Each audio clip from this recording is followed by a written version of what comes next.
Well guys, we're back for another episode of the Liberal Asshole Show, episode 106. And what are today's topics? Julian Assange released? No, it's not Joever. SCOTUS allows presidential immunity. Breaking Point's lies about Crimea strikes and are scared of North Korea. UK elections and APAC cancels Jamal Bowman. Oh boy, so we got a lot to cover. So how about we get to the non-videos first? So what do we cover first? Let's do the non-video. Big non-video one will be Julian Assange. Yeah, because recently, guys, he was finally released. About time. Should have happened a long time ago. And this is actually something I don't think we've ever really talked about in the 5 years. Because when we started last was around the same time he actually got locked up. Which was honestly kind of embarrassing on our part. So anyways, of course, guys, Julian Assange was a journalist that covered stuff that the American government did, and of course they didn't like that, so they tried to lock him up on BS sexual assault allegation, all that. And for several years he stayed in Ecuador's embassy in the UK. Ecuador's embassy. Then and they couldn't get to him because of immunity and all that. But eventually they kicked him out, and that's when they locked him up and all that.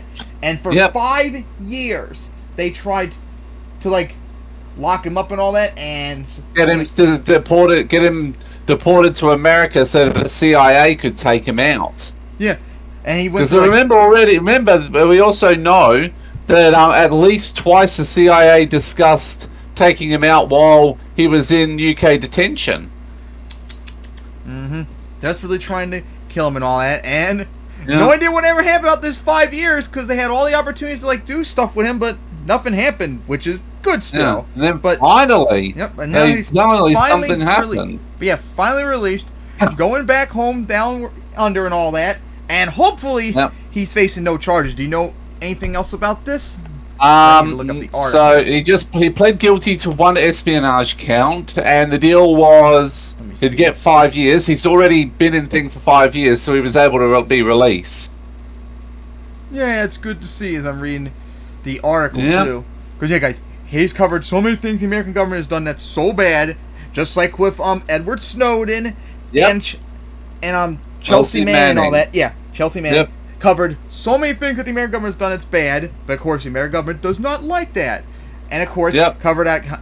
I think this is more towards Snowden, but covered how the government spies on us all the time and stuff like this. This is something that America is bad on, and it needs to stop. Period. And instead of going after the whistleblowers, how about we go after the government for doing all this crap? Absolutely unacceptable, and it's a good thing he's finally gotten out and all that.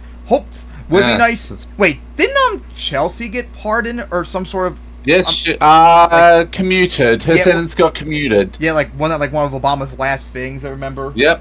I think Snowden's the only one left. So that she could be released. Yeah, he's still in. He'll be in Russia for the rest of his life. Yeah, how about we pardon Snowden for crying out so we can come back for crying out? Yeah. Because what he did was just good, and there's no excuse, no exception, and all that. So very good thing that Snowden got covered. Maybe we need to go in depth more on the stuff that he covered, since, like I said, this is one thing, surprisingly, because this happened around the same time we started last, and we never really covered him.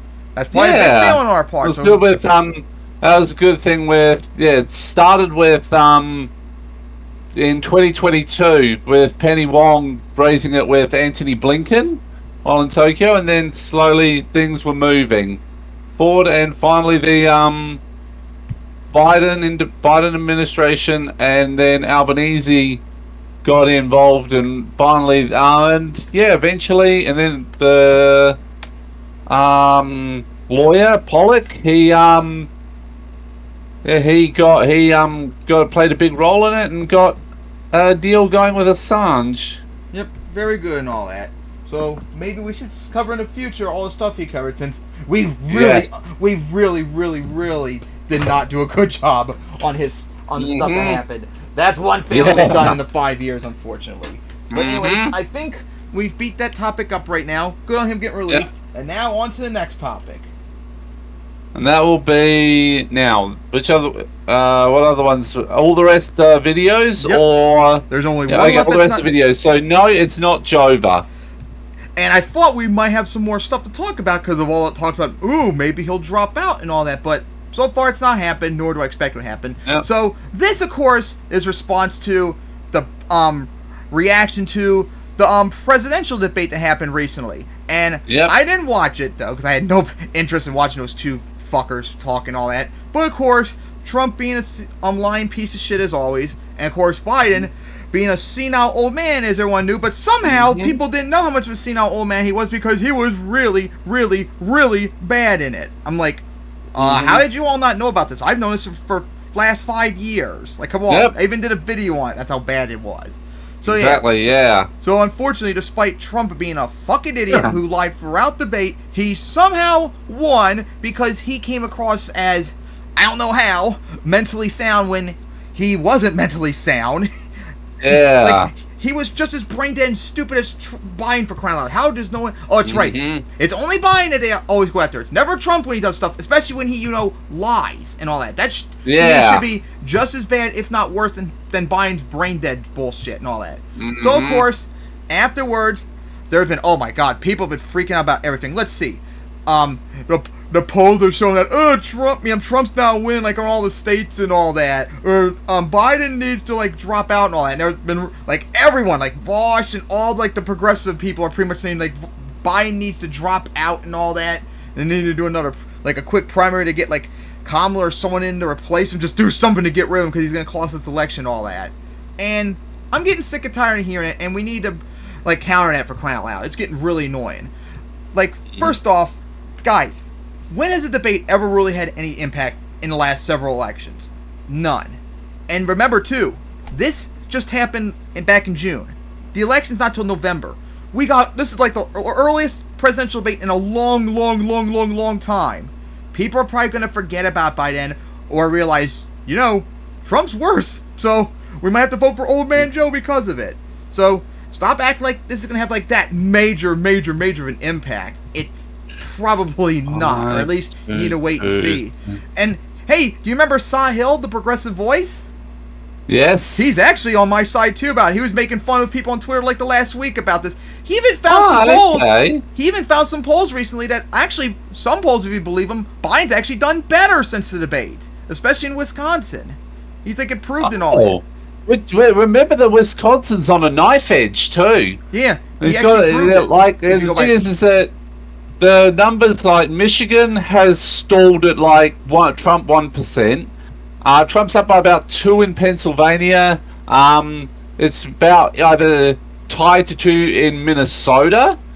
Should not be surprising considering the number of Somalis and that there. How many of them have been? How many of them would be pissed at Biden? It's like, which is funny, since they also should be mad about Trump because remember his shithole comment. Yep. And remember when he said all progressives, especially like Omar, should go back to wherever they came from, just being overtly racist. I remember that. I remember that. So yeah, there's like conflicting stuff on that. Biden probably is not going to be impacted whatsoever on it. And guys, we need to point out it's not long term. Yeah, and guys, we need to point out the obvious, since the media will not cover it, or at least I don't think they cover it enough that they need to. Like the fact that Trump lied throughout the debate, and that he has worse things going his way. So many things are so bad that people are going to be like, I don't care how brain dead Biden is, I'm not letting Trump win. End of discussion. It's like no one ever talks about this. And I'm getting sick and tired. It's getting like pretty pathetic that we have to be like the hardcore like Biden defenders all of a sudden when we don't even like him.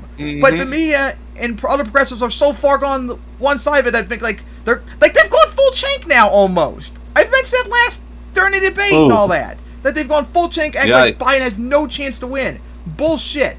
He definitely has a chance to win, and I still think, despite all this, that I think he still is going to win, because Trump's problems are worse. And then, let's get to the other thing in the room about, like, Biden needs to be replaced and all that. Personally, I don't think Biden is going to drop out and all that.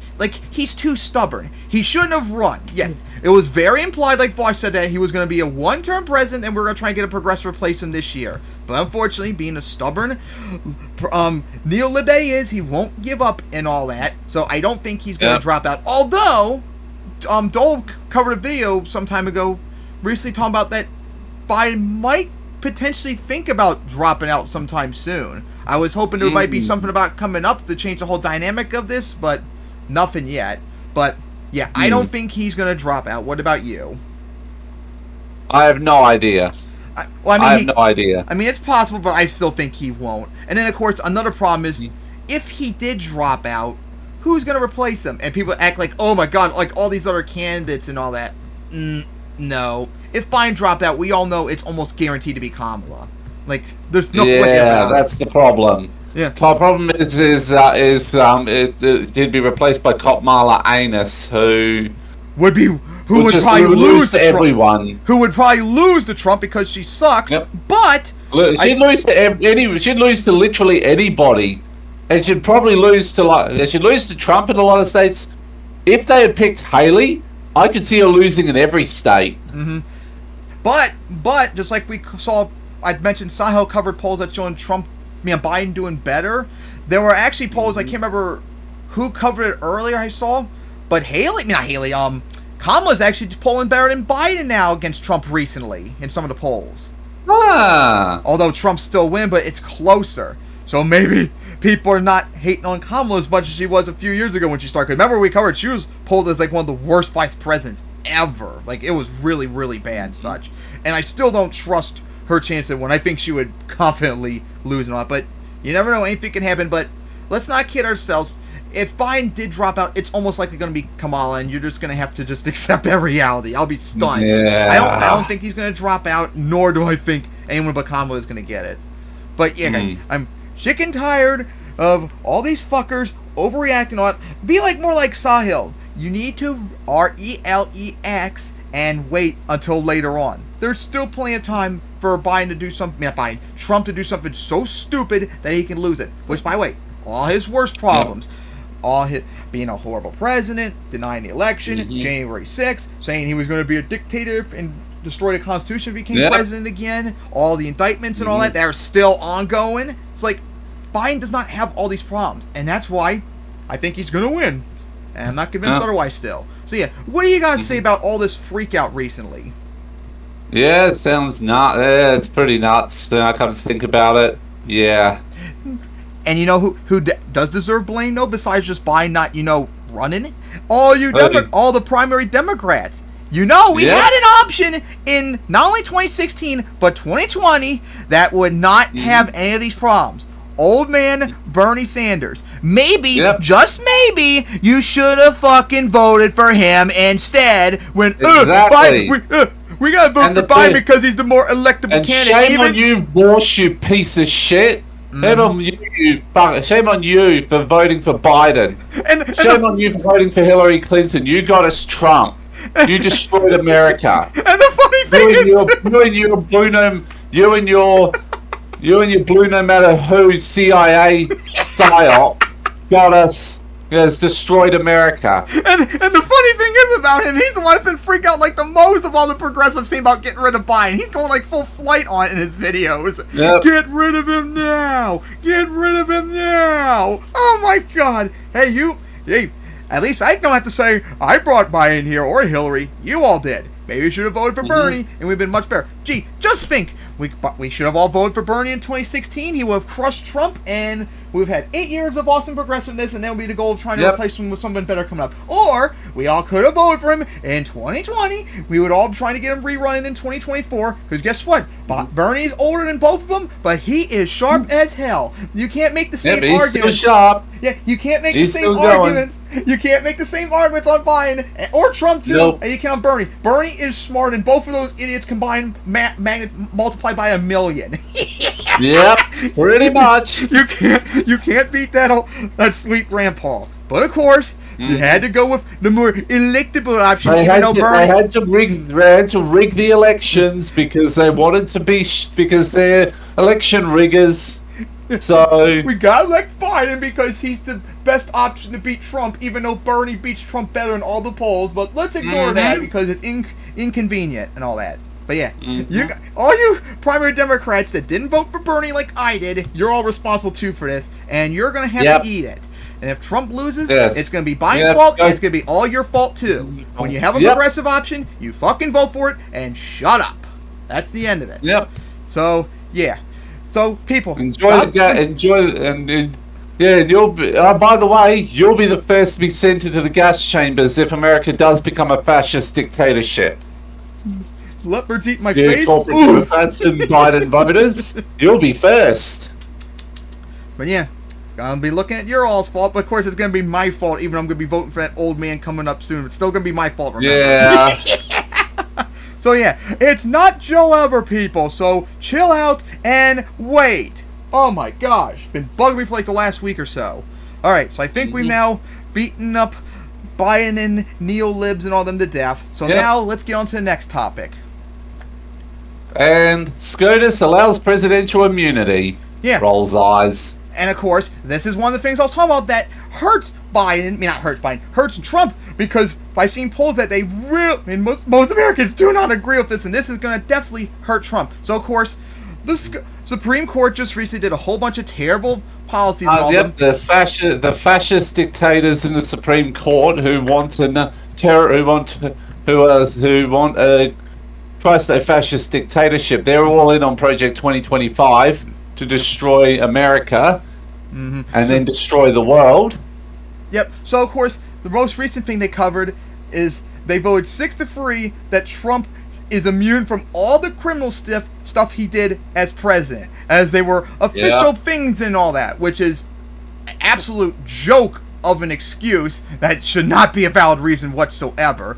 No president should be immune from anything. Period. End of discussion. Just like with cops, if they do something wrong, they need to face consequence for it. Same goes for the president, all that. And I wonder how these people would feel like if Biden wins or another Democrat comes and all of a sudden they can get away with stuff because, hey, presidential immunity, your guys argument. Imagine if it was one of us. Yep. Imagine if it was one of us. Pile the Supreme Court as majority lefties and then go after the entire Republican Party. Yep. And of course, being fucking idiots they were. So let's see Kyle's coverage of this. Alright, welcome to the show, everybody. As you can tell, I'm coming to you on vacation. And of course, but Kyle I could not getting stay right to his long-ass intro as always. Okay, so let's go ahead and dive into it. So again, we literally just got this right before I came on air. Supreme Court keeps Trump election case alive, but rules he has some immunity for official acts. The Supreme Court ruled on whether President Donald Trump is immune from criminal prosecution on federal election interference charges. So this, of course, is pertinent to the Jack Smith case. He's the one who's prosecuting for election subversion. There's the Georgia case as well, which is very similar, but the main one here is the Jack Smith case. So here's what they say. The Supreme Court ruled Monday that Trump has presumptive immunity for official acts he performed as president, complicating but not killing Special Counsel Jack Smith's election interference case. Which is the 6-3 ruling, which was proposed by the court's 3 liberal justices. Remember though that Trump can do no wrong, and the corporate demon rats can do no right. High-profile case back to U.S. District Judge Tanya Chutkin. Trump is charged in a 4-count indictment with illegally conspiring to overturn his loss to President Biden in the 2020 presidential election. The case in Washington, D.C., federal court has been on pause while Trump argues that he is immune from prosecution for any official acts he performed while he was president. Lawyers for the presumptive Republican nominee contended that an ex-president cannot be charged for their official acts in office unless they are impeached and convicted by Congress. Oh, that's Trump was impeached in the House for inciting insurrection on January 6th and a mob of his supporters, blah, blah, blah. You guys know the gist of it. So basically, look, here's what this... I wonder if Biden did something like this upcoming, and they would be like, definitely that's fine, government, I mean, presidential immunity, if Biden loses, he can deny the not. election, They're do partisan hacks, remember? Yep. They protect Trump at all costs, attack Biden at all costs. But that would be hilarious if Biden did that, and watch how all of a sudden they instantly flip. The court is now going to determine, hey, was January 6th and the stuff Trump said around January 6th and the fake elector slate, was that part of Trump's quote-unquote official duties, or was that not part of his official duties, and he was basically acting as a rogue civilian in that respect, right, going outside of what the purview of his job was as president? And if that's the case, then yes, you can charge him for it, and he can be found guilty for it, and he has no immunity. So basically what this decision is a non-decision. It's throwing their arms up in the air and going, I don't know, you guys figure it out, right? Now, look, it could have been worse and it could have been better. It could have been worse if they said the president has immunity full stop from any prosecution. It could have been better, which again is complete if they said, bullshit. No, you don't have immunity both for official acts that are illegal and acts that are not part of your job as president and are illegal. No one should be able to So get they away basically with tried to anything. split the difference and kick the can down the road. And guys, that's what the plan was from the beginning with this, right? Just the fact that the Supreme Court said, we're going to hear the case on whether or not Trump has immunity. That was a massive victory for Trump. Why? Because that made it so the case, which was supposed to happen before the election, we were supposed to get, an answer about whether or not Trump is guilty and whether or not he's going to go to prison for election subversion. We were supposed to get an answer to that before the election. And obviously, if he was found guilty and he was sentenced to time behind bars, that would massively impact the election and he would be effectively taken off the field. But what happened here is they accepted the case and they made it so that any answer that we're going to get in terms of his criminality on this. Oh, and by the way, they also did it on purpose as the last one, too, to make it take even longer. Right, is going to be after the election. And by the way, if he wins, then this case sort of evaporates anyway, because nobody contests that when a president is actually in office, then the only avenue to get them is basically impeachment. You need to impeach him and then convict him in the Senate in order to get them out of there. So, again, just the fact that they took it up was a victory for Trump. But now they took it up, and their decision is effectively shrugging their shoulders and saying, maybe he did commit a crime, maybe he didn't commit a crime, but now the court has to determine, was this an official act or was this a non-official act? And then once the court gives that determination, then they could drill down on whether or not this is a real crime. But again, just the fact that they took it up is preposterous, right? I mean, the notion that basically what Trump's arguing is a president should be above the law.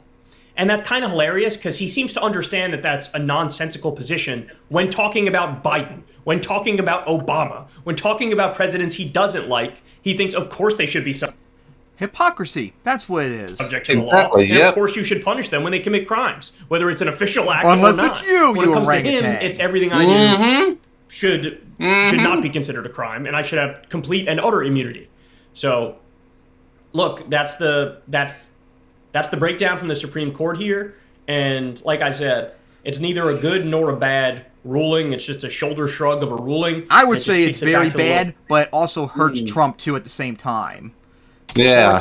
And they're going to have to determine whether or not this was part of his official acts, and also whether or not because you've seen all the memes, I'm sure, about like him becoming King Trump and all that. Like, like the vast majority of Americans, the only people out like this are Trumpsters. They're still a minority of the country. Most people are not going to like this whatsoever. And that is, like I said before, Trump's problems are worse than Biden's. That's why, see now, old man Biden still has a chance to win, and I still think he would win. It's something you can't just ignore this. Like this is something that needs to be talked about much more frequently. Now, would be nice to talk about how he did in the debate and all that, but this is probably the closest thing we're getting to them actually talking about somewhat. So yeah, we gotta see about this. Piece of shit SJWs once again. No surprise. No surprise. Jeez, I've just realized, I've taken a look here. So there have been 1, 2, 3, 4, 5, 6, 7, 8, 9, 10, 11, 12, 13, 15 attempts to impeach Biden, all just this term. 15!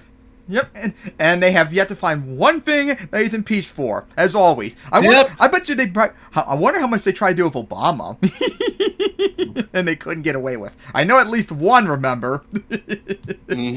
I'm about to look that up. But yeah, guys, you can't impeach Biden because you don't have anything on him, and more importantly, Democrats are not going to support, so it's going to be a complete failure. But hey, thank you for making us laugh either way for trying. There's been a lot of like attempts to, but it's like they haven't even gotten to where they actually had articles of impeachment introduced. Yep. Not really one. But more importantly, they're not going to have enough votes to try it on Biden either. You're not definitely not, guys. You're not going to impeach Biden. It's not happened. So you might as well just drop and focus on other things. Like, dude, he's going to be gone potentially in a few months, just trying to win the election. Then you don't have to think about him ever again and all that. But hey, if he wins, I'll enjoy seeing you all of you suffer for 4 more years with that grandpa, for crying out loud. All right, so yeah, fuck SJWs and all that. So I guess now on to the next topic. That'll be the first of our 2 breaking points. Oh my breaking point stupidity. Oh my god, of course. So of course, I don't think we've ever covered these guys ever. Breaking Point, of course, Crystal Ball and Sagar do their own show the last few years. And of course, it's like, oh my god, it's all over the place. You have Sagar, who's a far-right fascist. Then you have Crystal Ball, who is Kyle's waifu and all that, who's progressive on that. But remember, as we saw in the left-wing grifters, when she's on Breaking Points. Yeah, she is. But she's good otherwise. But the funny thing is, on these topics right here, I don't think she's a grifter. I think she really means what she thinks she's saying. This one, I think she's genuine, and it's really pathetic. Because remember, remember that she's an isolation. That she's a America pussy. hermit status. Wants America to pull out of literally everything and just be like, we are so bad, so satanic, so awful that we're not going to do anything with anyone in the world, and we're just going to be a lone hermit state like North Korea. Remember? Only maybe better. Remember when Kyle had that video of his horrible Russo-Ukraine peace deal and all that, and she was like on the more like, I'm scared side than Kyle, believe it? Remember that? Oh my God. I remember that. Yeah, I saw both videos because Vosh and Dylan Burns covered it.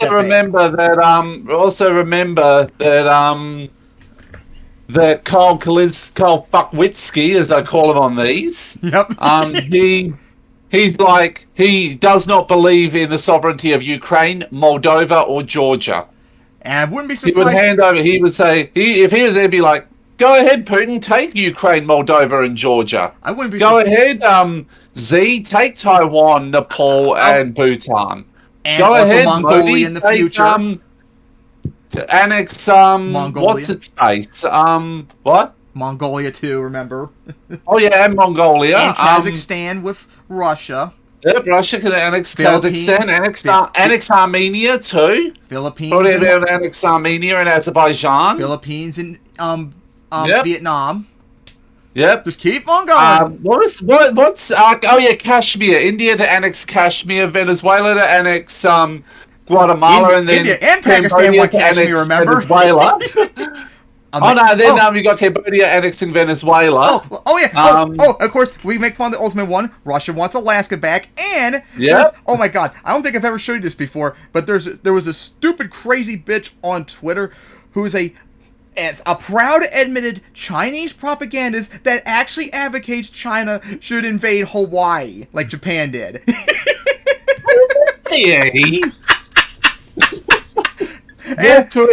North Korea and South Korea annexing each other. And I'm sure if China could get away with it, they'd want to take Japan over. Mm-hmm. You all too. And China probably wants to try and take South Korea too. The first thing I remember seeing about her before I made fun of her was that Russia and China should unite in an invasion of Alaska to invade North America to liberate it. Yeah, if you're gonna invade America, that's where you do it at, Alaska. Yeah, real smart. That's like the stupidest place you can do it. Yeah. Especially China. Why would you even want Alaska for? Russia does. You want Hawaii and all that. Like, come on, stop being stupid. And of course, you're not gonna. Yeah. It's not gonna happen, and you'll be nuked on sight. Yep. Fucking idiots. But yeah, we're getting off topic. Laugh at these idiots. But yeah, Breaking Point is so stupid on us. To the point where they're lying. So, of course, what are they talking about? Liars, pants on fires. Oh my God, you're going to get real Kyle vibes when you watch this crap. It's so pathetic. But anyways... I'm already expecting... Because remember, Crystal is Kyle's waifu, so... Just wait till you hear Sagar too. Oh boy. But I think I've heard... this is the Crimean Strike one, which I think I've heard Dylan... Yeah. Oh, yeah. Yep. That whole hour-long video. Oh, my God. That was... He was so mad. He was so mad. Yep. That's the Myrlander in him. So how do you think I felt? Yep. Mm-hmm. But does for Avalon.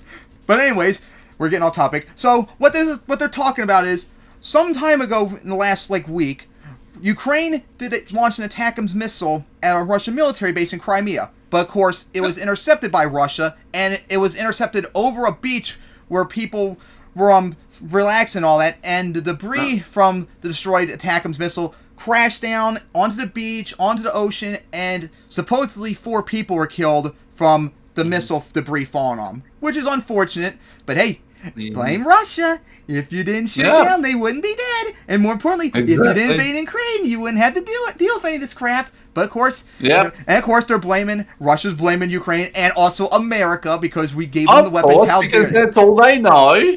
And you ain't gonna be able to do anything because you're pussies and you know better, or at least I hope you know better, and all that. Yep. You can't even beat Ukraine. You're not gonna beat us. Like, know your place. But oh my god. Anyway, but you know that that once they're done with Ukraine, Moldova's next, then Georgia, then Armenia, Azerbaijan, and Kazakhstan. And if they're really ballsy, then once that, they'll turn on NATO. And if they're really ballsy, they get blasted into the ocean. And if they're really ballsy, if we had someone like Kyle as president, maybe they'll have a good chance at getting Alaska back. Yeah. Oh my god! I swear. I really do think Kyle has found people there how they would do that. Fuckwitsky, right? NATO would be dissolved, and Russia would be able to take every country west of Germany. Yeah, no, not west of Germany. East of Germany. Let everyone take over America, please. I know you're that much of a caring about nuclear warfare. Please do it. I'm gonna be so facepalm and all that. It's pathetic. But we've been talking about this stuff. Yep. Let's get to the video and then get mad. Yep. Oh my god. Lots going on in Ukraine. This was a shocking development that happened just yesterday. Let's go ahead and play some of this video. This was released from the beach in Crimea. These are American missiles launched by... First off, they don't even show the actual footage that Dylan does, where it actually shows the debris fall and all that. This just shows like someone on the beach videos, which is very misleading. Exactly, because he's a Russian puppet. Because he's a fascist and a Russian puppet. At a civilian beach in Crimea that, according to the Russians, killed women and children. Now, we'll see. The official death toll and all of that has not yet been released. However, we do basically have confirmation from the Russian and the Ukrainian side that such a strike did happen, which we will get to. You're implying, though, that Ukraine struck the beach like on purpose to kill civilians, which was not the case. It was they were trying to attack a Russian military base in Crimea, and Russia shot down. And of course, we expect when you shoot a missile down, there's nothing left. No, there's debris left from the missile. It came down on the beach, landed in the ocean, and landed on the beach, and unfortunately killed and injured people. Immediately invited strong condemnation from President Putin. Let's put this up there. He says that Russia, quote, knows perfectly well who was behind the Ukrainian attack on Crimea, and it was not Ukraine. Then They literally quoted BRICS of all people.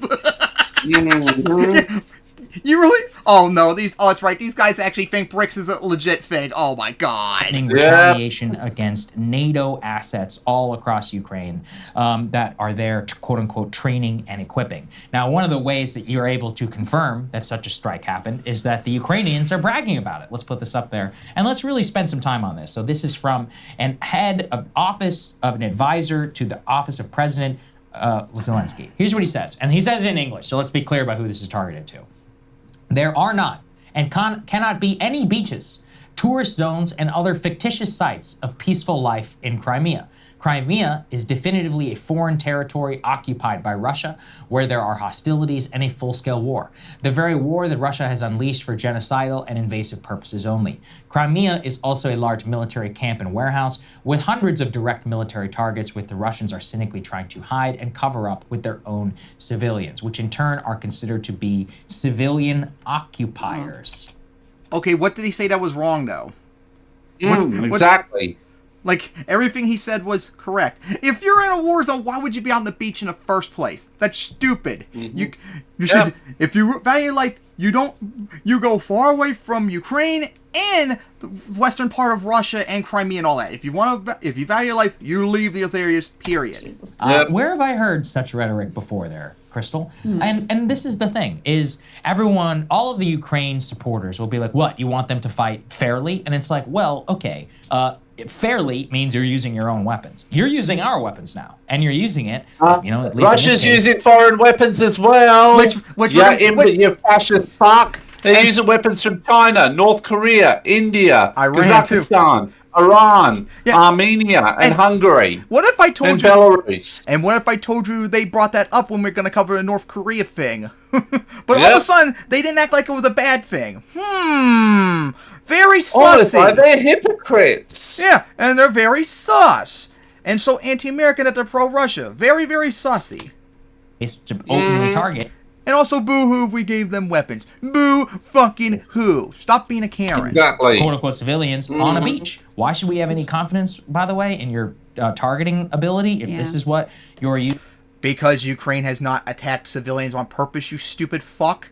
Exactly. While Russia's literally this is literally a war of genocide. Yep, every time Russia does something, it's always attacking civilians. Like, I don't want to hear his crap. Stop. Using it for, we're the ones who are responsible for this. We're paying. No, we're not. No, we're not responsible for what happened just recently. That was Russia and Russia alone. Deal with it. For it, we're funding it. We're, in some cases, directing it and telling them where all of the targets are. The Pentagon, I mean, one of the things that came through in the Discord leaks was the extent to which the Pentagon is basically carrying out and running all Ukrainian ops right here out of Northern Virginia and hey, if it helps, why European not? Command in Also, Germany. according to Dylan, no, they're not.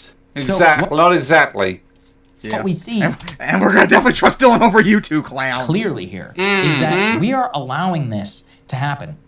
We are allowing this to spiral. The Pentagon, too, let's put this up there. Just look at their own rhetoric after they were asked. They say Ukraine may fire into U.S.-provided missiles into Russia wherever it is, quote, coming under Which attack. they've been doing And from then the here it entire gets even start of the vicer, war. because this is Crimea. Regardless of what America Exactly. said. Just And now we're what finally Russia, letting them do is whatever they want occupied pretty much and now, annexed which is good. Crimea, Yep. I do know that most of the people there consider themselves Russian. So you take I don't care what they think. That's Ukrainian territory, and that's final. that for what it is. I'm not going to, take a side either way. I am going to say that And also, they've colonized Crimea since they took it over 10 years ago. So I don't give a shit. Exactly. Just like we say with Israel, with the West Bank, our ideal policy is all those Zionists are all kicked out of the West Bank and stop sterilizing it. We're gonna say the same about Russia. Exactly. All of you, get out of Crimea. That's the end of it. if you're going to bomb, civilian beaches and then claim that it's totally okay with our weapons, which would probably They're not bombing the say beach, about you that. stupid And the crazy fuck. thing is that our say is, yeah, that's absolutely and totally fine. See what I mean about the lion? That statement Yeah. is so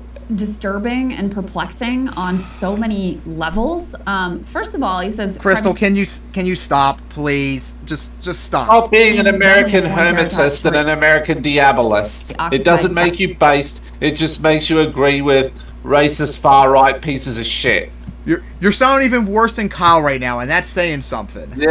Russia, and therefore Maybe Kyle should fuck just a little bit of sense into your head. Just a little bit of fucking, and maybe you'll be a little bit smarter. I know it's not much because Kyle's also bad too, but just a wee little bit. Just a wee little bit. the civilians are quote unquote civilian occupiers and fair game.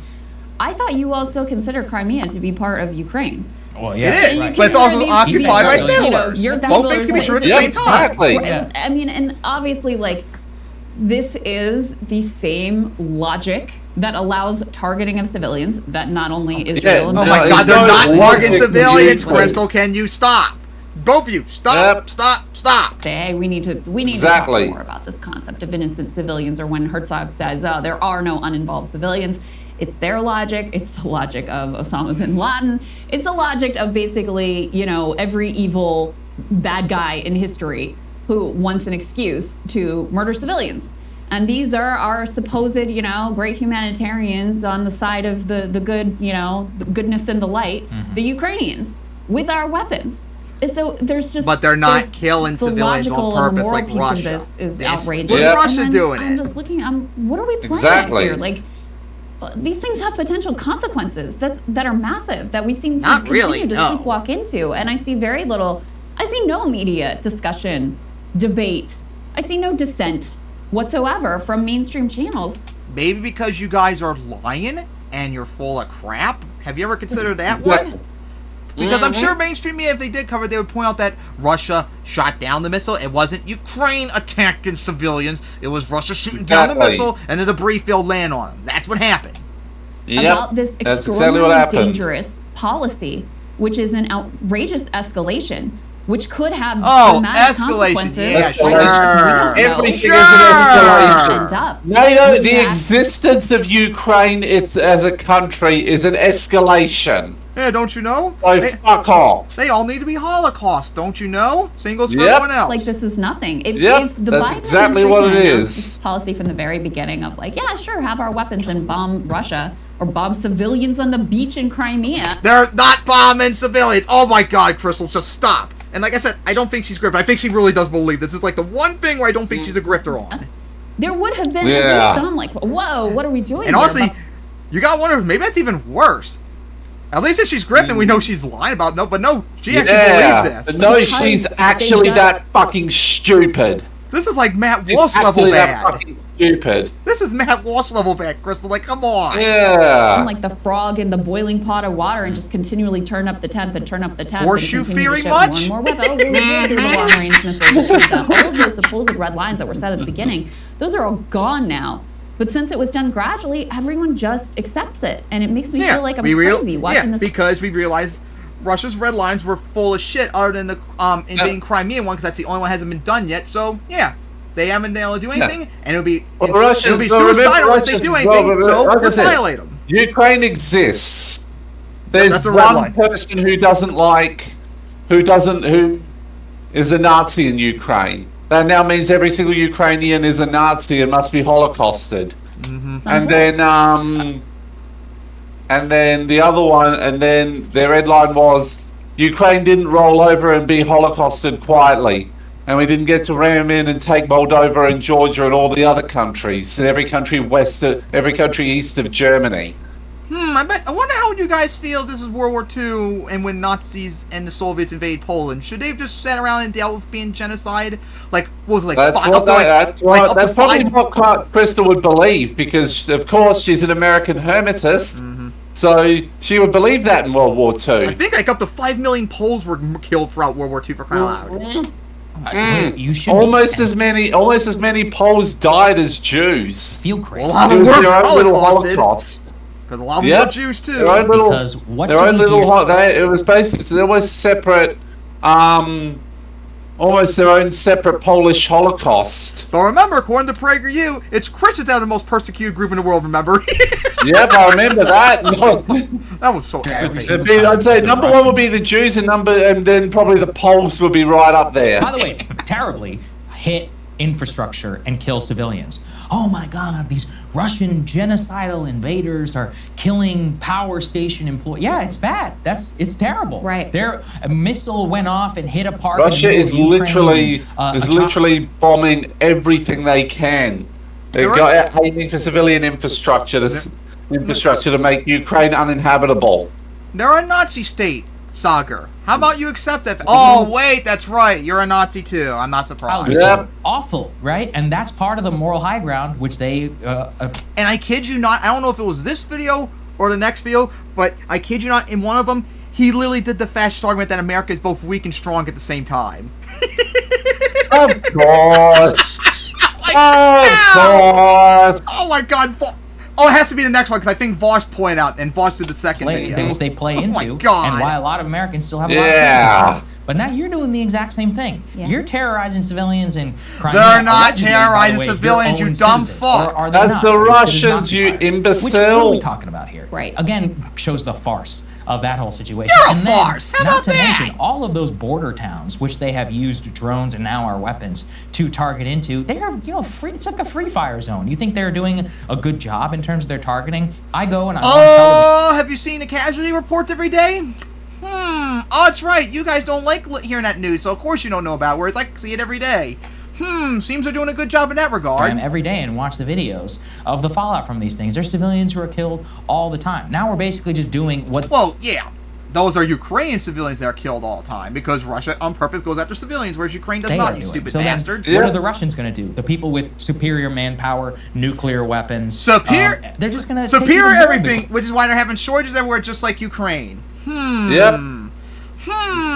Plus, Ukraine stuff is superior because it's Western made. I'm like, okay, forget it. We're just going to go. And remember that Russia's having to rebuild everything after it gets destroyed constantly. They're actually losing tanks faster than they can replace them. Yep, which we covered before. oh my God. All the dick sucking are say about how much weapons North Korea's going to get in the next episode. Oh my God, we're going to be mad as hell. Actual people who are in the middle. They're going to get 2 rifles. They're not going to get 2 billion sentry guns. No, they'll get 2 billion guns, and only one of them actually works. They got fleeced. who the Ukrainians are trying to liberate and save, except not really, because now they're literally going to kill them. I mean, it's just, the whole thing is a joke. It makes everything much more dangerous for us already. Yeah, you're a joke. Sagar, you're the reason why I don't even want to watch Breaking Points. If they got rid of you, replace you with a progressive that hopefully would knock some sense into Crystal, maybe then Breaking Points would be good. But no, you and the far-right retards that watch Breaking Points makes it dog shit. Putin saying that he is going to target Crystal's like the only thing I would watch, and on this one, she makes me mad. mad. Right now coming out of Russia is terrifying. Everyone's like, oh, they've been saying it for 2 years.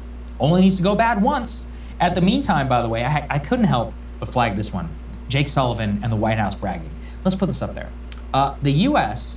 will fund the printing of more than 3 million textbooks, Crystal, for Ukrainian students to use in the coming school year after Russia escalated its attacks on Ukrainian printing facilities.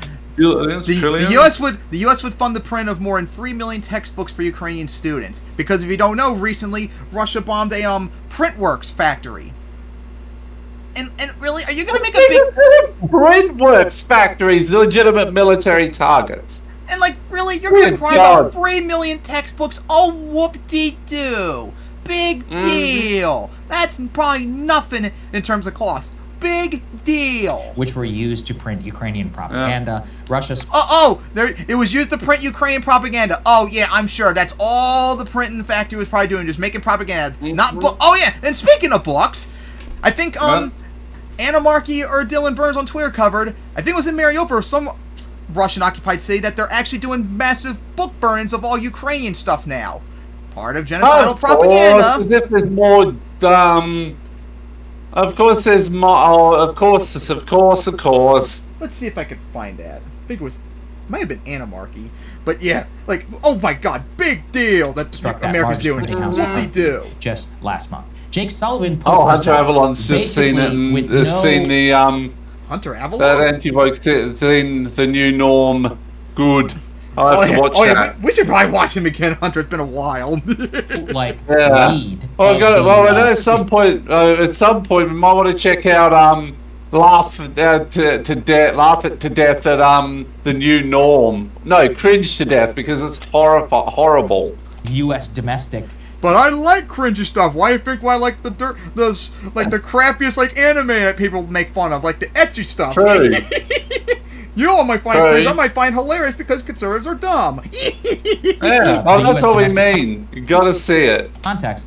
And is bragging about how this is an effort to prop up Ukrainian civil society and how this demonstrates like U.S. All Ukrainians are Nazis according to. We're paying them according to We're printing their textbooks. And look, I agree it can be trite sometimes of like we're spending all this money over there and we're spending all this money over here, or not spending any money over here. But in this case, it's actually true. We're spending almost no money for crying out loud. That's mostly the Europeans that are spending the money. We're giving weapons and all that. And of course, I already know because you guys freaking lie about how much. Oh, that's right. You all lie saying we're giving them like $61 billion of money when it's actually $61 billion worth of weapons, you fucking liars. And also, whoop-de-doo. I don't care. And also, guess what? Even if, which, I mean, you do have a fair point, we should provide money for domestic stuff, but guess what? You guys are against that when progressives want to do that. Yep. It's always an argument to fuck over Ukraine and all that. You don't have a valid reason. I do. Yeah. Oh my god. But Tim, you shit libtard fag nigger spick state worshipping pedophile. We're spending $50 trillion to file weapons to the 38 million population Nazi terrorist state of the Ukraine Nazi Genocide League. All Ukrainians are Azov Battalion. Whoa. Man, I guess they'd be very terrified my Pokemon Fire Red team coming up later. True. Where I grew up, Texas, College Station ISD, I remember my textbooks were falling apart. I asked, apparently most people, they still have that experience in school. These kids are getting brand new textbooks on behalf of the U.S. taxpayer. What's happening here? If you're having trouble, your kids or whatever, you're paying tons of money in property tax, etc., and you're watching 3 million Ukrainian kids get free books from the U.S. taxpayer. Liar, that's pants on fire. I think it should. Oh, based! You got some base stuff going on. Yeah. Okay, you guys legit. Based, and Sagar's mad about it. Good. Committed to the populations of Ukraine and Israel here, and it's just hard to disagree. True. It's really hard to disagree. when you see where the money goes, when you see where the, focus and attention goes, when you see where the, John Kirby up there getting into tears about what's going on in Ukraine. When's the last time you saw a U.S. official in tears about something that was happening to someone here? Literally. Or were because they, American politicians don't give a shit what happens in America. We already know that. Funding to make sure people have health insurance or childcare. Oh yeah, and I didn't get to say the other thing. Here's the thing too. I already said there's no political will. In order, if you want all those things, you gotta get the Republicans out and the neoliberal Democrats out, which of course then Saga will be mad because fuck him. Or any number of other things. Like the reality is we have the political support to support Ukraine, all that. We unfortunately do not have the political support for Medicare for all, fighting homelessness and whatever, because Republicans are against it. Like that's why. Good housing. What about could fentanyl? really help with, right? People just died last week of fentanyl. It's insane. I was just looking at some of the stories coming out of Los Angeles and San Francisco. This is horrific stuff right here in the USA. Yeah, and that's why you blame immigrants for fentanyl all the time. It's not the case either. Block and what we were just talking about there. Even like the money that's being spent and the focus and attention in elections is on.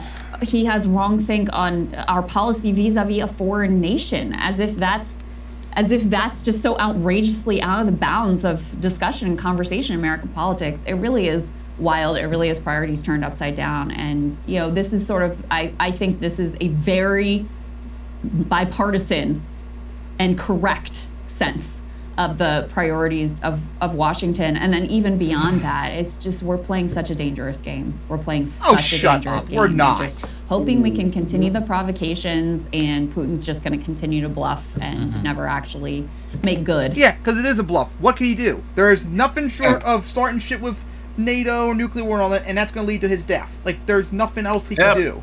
And you idiots need to eventually realize that. On the threats, and that's quite a bet to take. And for what? For what? Like, what is the plan here? Where is this going? No one can tell you because there is no plan. The plan is just to muddle through, hope it stays the same, hope Joe Biden can get himself reelected, and then figure it out on the other side. The last thing I'll say here is, with regards to the strike on civilians in Crimea. Oh my God! No, they're not being striked on. Crystal, can you stop? Stop! Stop! Stop! Just stop. Describing them as quote unquote civilian occupiers. I do think that Israel, I don't think they put out this statement if Israel hadn't, just gotten away with bombing civilians. Israel targets civilians. That's the difference. Just like Russia, they both target civilians on purpose. Ukraine does not. Obviously covering for it and continuing to shoot. Are you guys really going to compare Ukraine to Israel? Because how can anyone in the Biden administration say it's Russia, that's Israel, you imbeciles. And dear God, that your good buddies over here in Israel. So that's the way that, when these things get justified, it doesn't stay localized in Gaza. As Israel. See that with the potential expansion of war into Lebanon, too. The bombing and targeting civilian infrastructure, the massive death of civilians, the starving of civilians, all these things have been normalized in this circumstance, and other is the leaders around the world are paying Palestinians. Attention. We have zero moral high ground to stand on now and lecture anyone about humanitarian. Oh yeah, we can. Yeah, we can. Yeah, we can. And we're going to. At least we're not genociding a country, unlike someone. Which, are you guys okay with it? Very, very, very sus. And yeah, finally we're done with that. What a trash, awful video it was. Just as bad as when Dylan covered. Oh my God. Oh my God, that was the only one doing these morons. So yeah, we gotta say about that so far, about them lying about the strike in Crimea. So aggravating. But yeah, guys, guess what? We're not done. We got another one of these morons. Oh my God. And this happened like before the Crimea strike, where I think we covered it in the last episode, but not really in depth. Putin visited North Korea a few weeks ago, and they did a defensive pact and all that, which, about like giving weapons to each other, which, of course, thank you, Russia, for giving North Korea potentially better weapons to put on nuclear weapons. Very appreciate that for everyone in the Pacific, says no one ever, and all that. And of course, North Korea is going to continue giving them military weapons and all that, which, by the way, are complete and utter dog shit, as been reported on. They're failing so badly because everything that's not Western made sucks, as we all already know. So anything they give, it's going to be trashed, as you all got fleeced. Hope you enjoyed wasting all that money for nothing. But yeah, they're acting like, oh my God, this is the hugest thing in the world, and all that. Like North Korea's going to be the most powerful country in the world, and all this stuff. Oh my God, the amount of North Korean dick sucking is, oh my god, you're gonna be stunned. Oh god, this is bad. Oh my god, this is bad. And this is one Vosh covered. All right, let's go to Russia and North Korea. This is something, again, been tracking very closely, and one in which the level Why would you even of cover it from very the mainstream closely? media It's not is even just important. shocking to us, really. Let's put this up there on the screen. So, President Putin recently visited North Korea. It was only the second visit of his entire presidency. And in this visit, he's, heralded as a god. They roll out all the singing children for him in the stadiums and all of the old school propaganda that we know and love. But perhaps most importantly is that Russia and North Korea have now signed a partnership deal that will be the strongest since the Cold War. And as Vosh pointed out, this actually looks pretty pathetic that you would want to do a defensive pact with the absolute pariah of the world that is weak compared to their freaking neighbors to the south. These people act like, oh my god, this is like the most scariest thing ever. It's a joke. It should be laughed at. That you're desperately trying to get weapons from inferior countries. They're like up there in terms of evil with you. This is not something to brag about. It's pathetic. The details of the deal are not 100% clear, but they, quote, pledge mutual aid if either country faces aggression and... No one's going to attack North Korea or Russia out of nowhere. If anything, it's going to be the other way around. And also, deep down, I don't think this would happen. Like, if North Korea got involved in some sort of war, do you think Russia's going to help them? No. And likewise, if someone attacked Russia, do you think North Korea's going to help? No. This is just a joke. Most importantly, it locks down a huge, a supply of ammunition from North Korea. So guys, in this regard, now all of a sudden they think it's, oh my god, it's amazing that North Korea is giving all this weapons and stuff to Russia, but when it's us giving stuff to Ukraine, all of a sudden it's a bad thing. Very, very sus. Don't you notice it?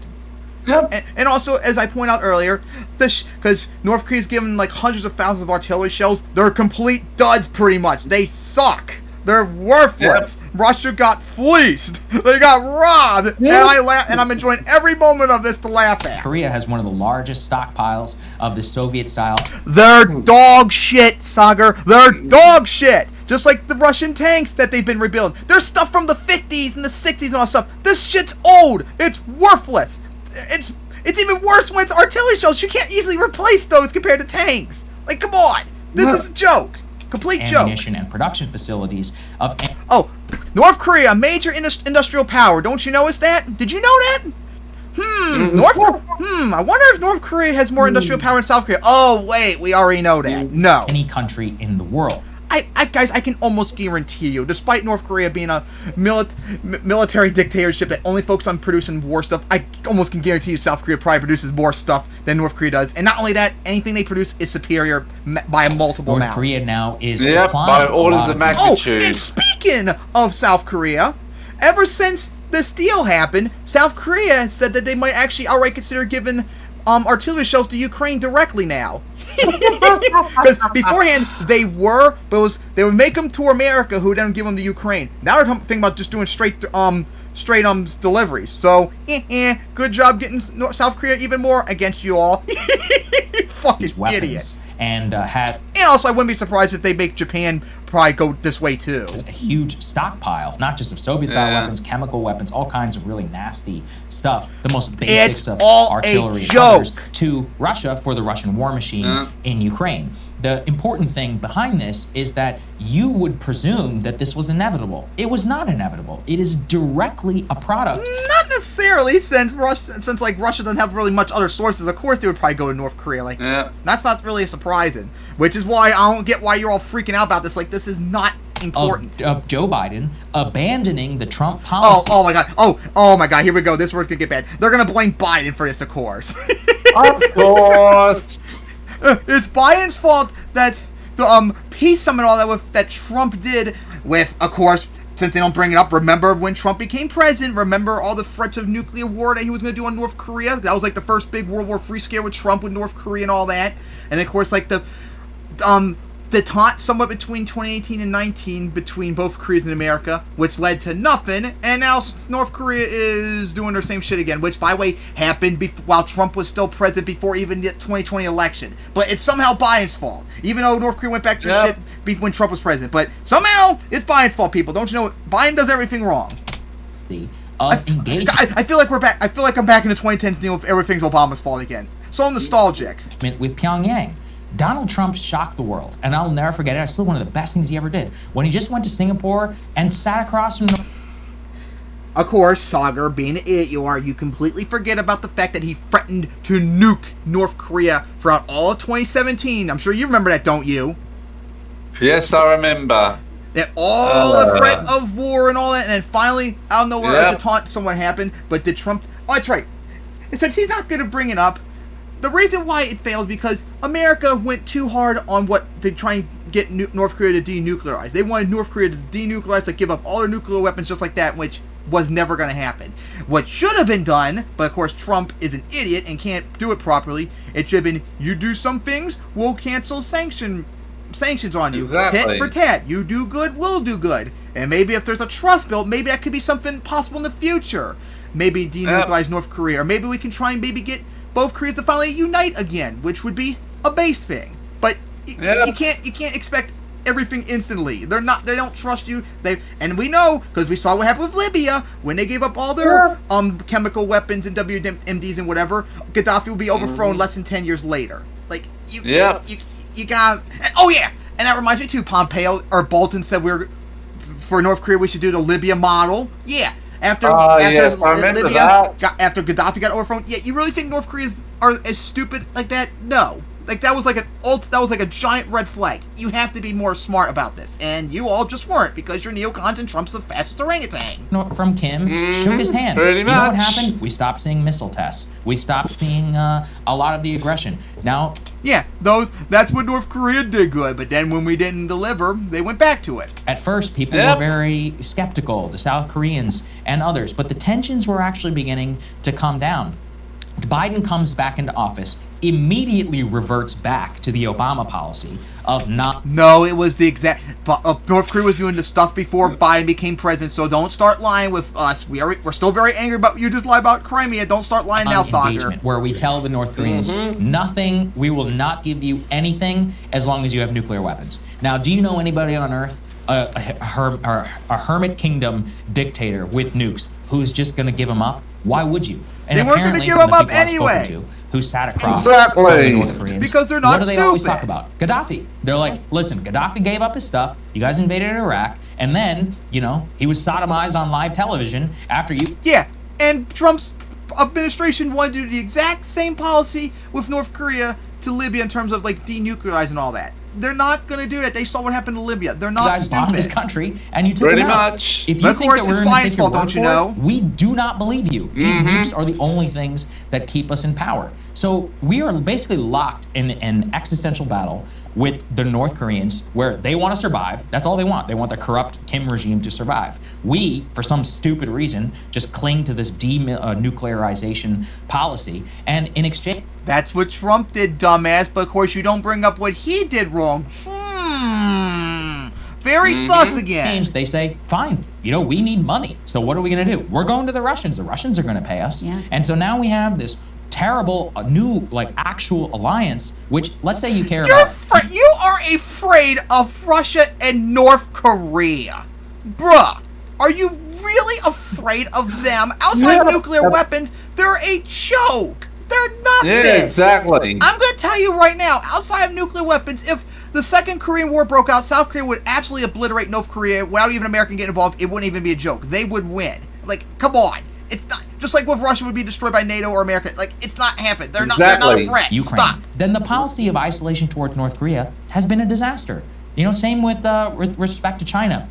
The Chinese apparently they're not selling the Russians weapons directly, but they're facilitating the transactions. Obviously, the Kim regime is a client state of the Chinese, and they're actively encouraging this. And now what happens? Not necessarily. China is not really a fan of North Korea despite being their puppet. So I don't know about that. The Union and the United States is trying to slap China with sanctions over our policy vis-a-vis Ukraine. It's like the whole world is all revolving around Ukraine. Maybe China should the most stop important helping thing, Russia but get it's weapons evolving to fight Ukraine. How about that? And maybe they won't be sanctioned, or maybe better yet, maybe you'll stop becoming an authoritarian Nazi state and become a base social democracy like Europe, and maybe China will be based on it. Maybe then, if China did become a superpower, maybe we become pro-China instead. But of course, they're not, and that's why they deserve to get criticized. Make fun of North Korea all punishment. you want.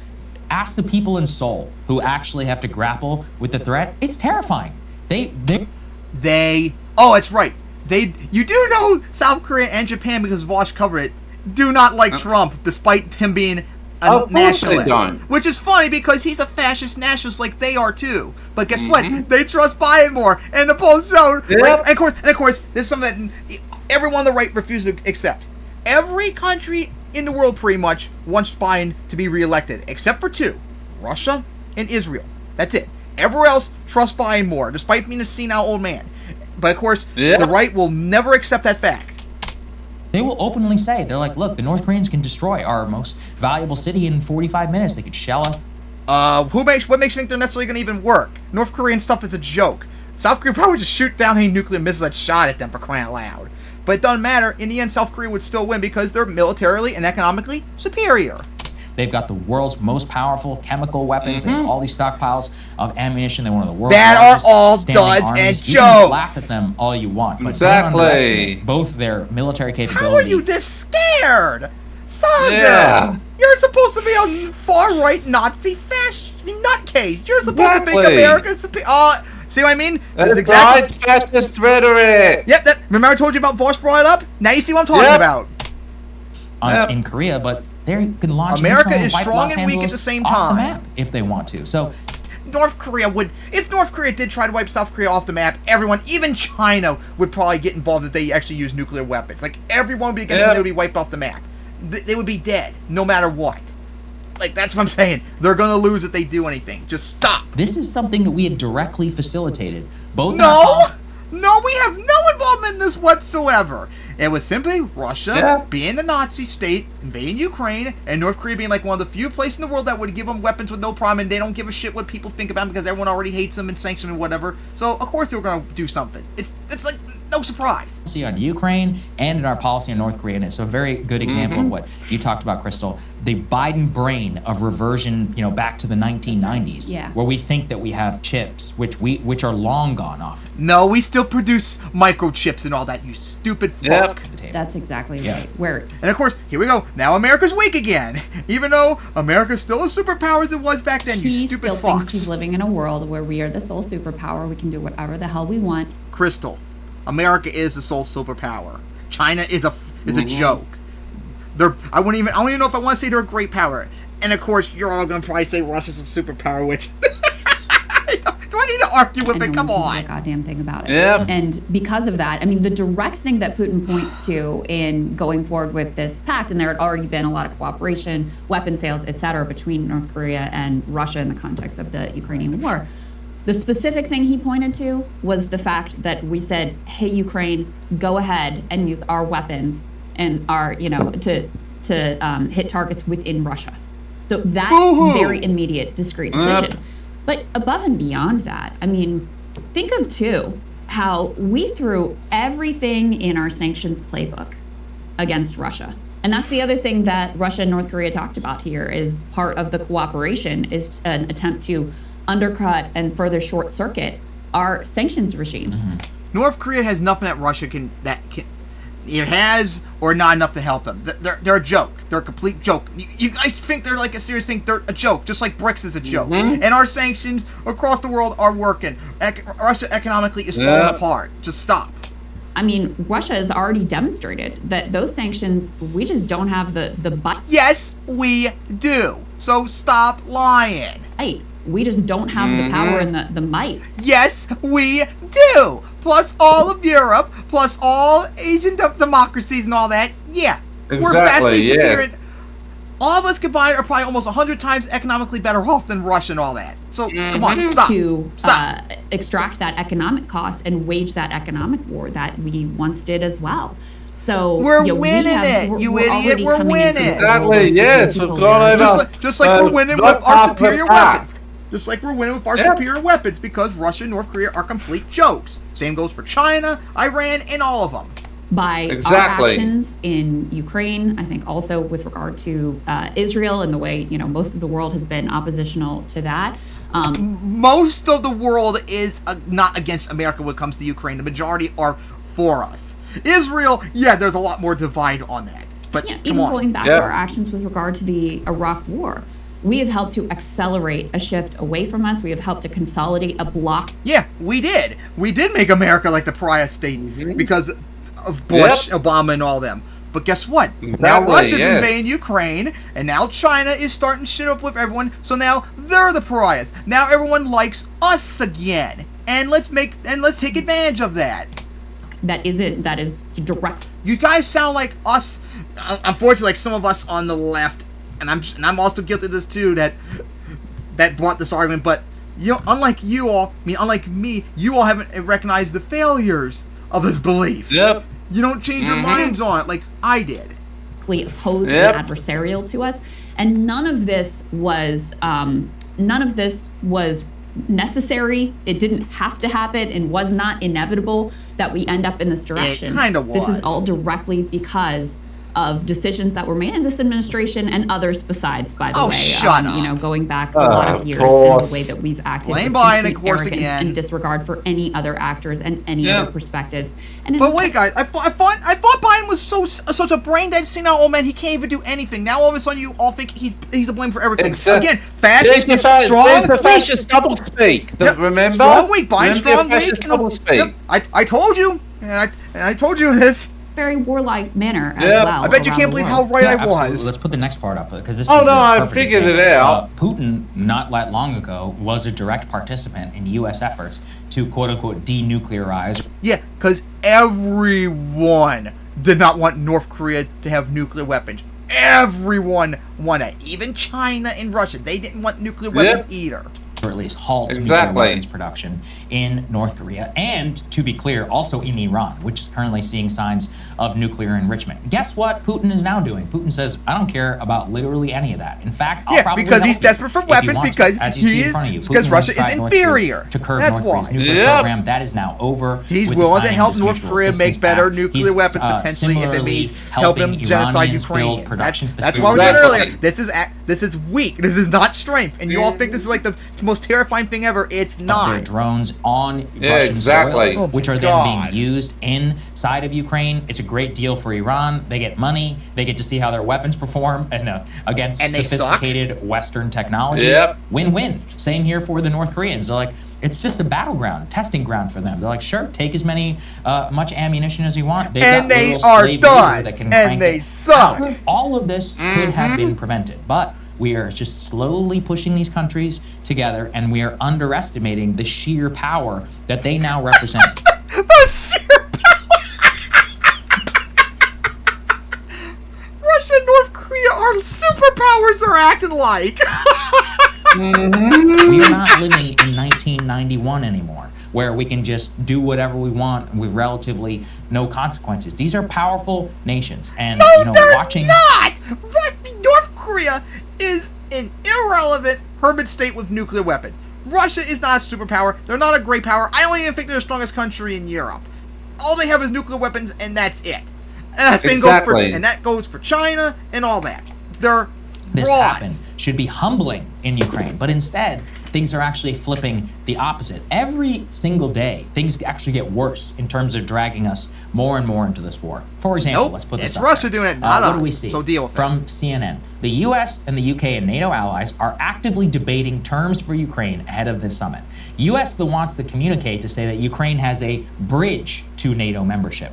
The UK and others want to say that Ukraine's path is irreversible. So the divide... Yeah, guys, once the war is over and the territorial dispute's over, Ukraine is going to join NATO. It's not even debatable. Like, don't even argue against it. We know it's going to happen, so stop today is the language over Ukraine eventually getting into NATO. Yeah, not they are. Anybody saying, yeah, maybe you're never going to get into NATO. Literally ever. Yeah, they will. Maybe we'll help you They out will, and you ain't going to be able to say no to it. You actually conduct yourself in a good manner, but This is the contours of the debate. And then just this morning, I wake up to this insane news that the U.S. is currently halting all open orders of Patriot air defense systems and interceptors for all allies deliveries to countries that are actually important to us until, quote, Ukraine has enough to defend itself from Russia's air attacks.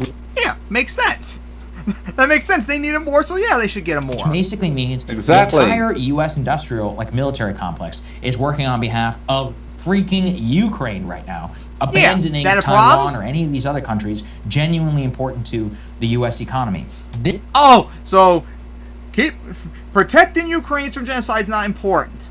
Okay, I'm not surprised. Wow. The whole not surprised. U.S. policy is revolving here around Ukraine for no discernible reason, Chris. Genocide no discernible reason to support Ukraine over other allies. Yeah, sure. Yeah, shut the fuck up. The largest fucking land war in Europe since World War II.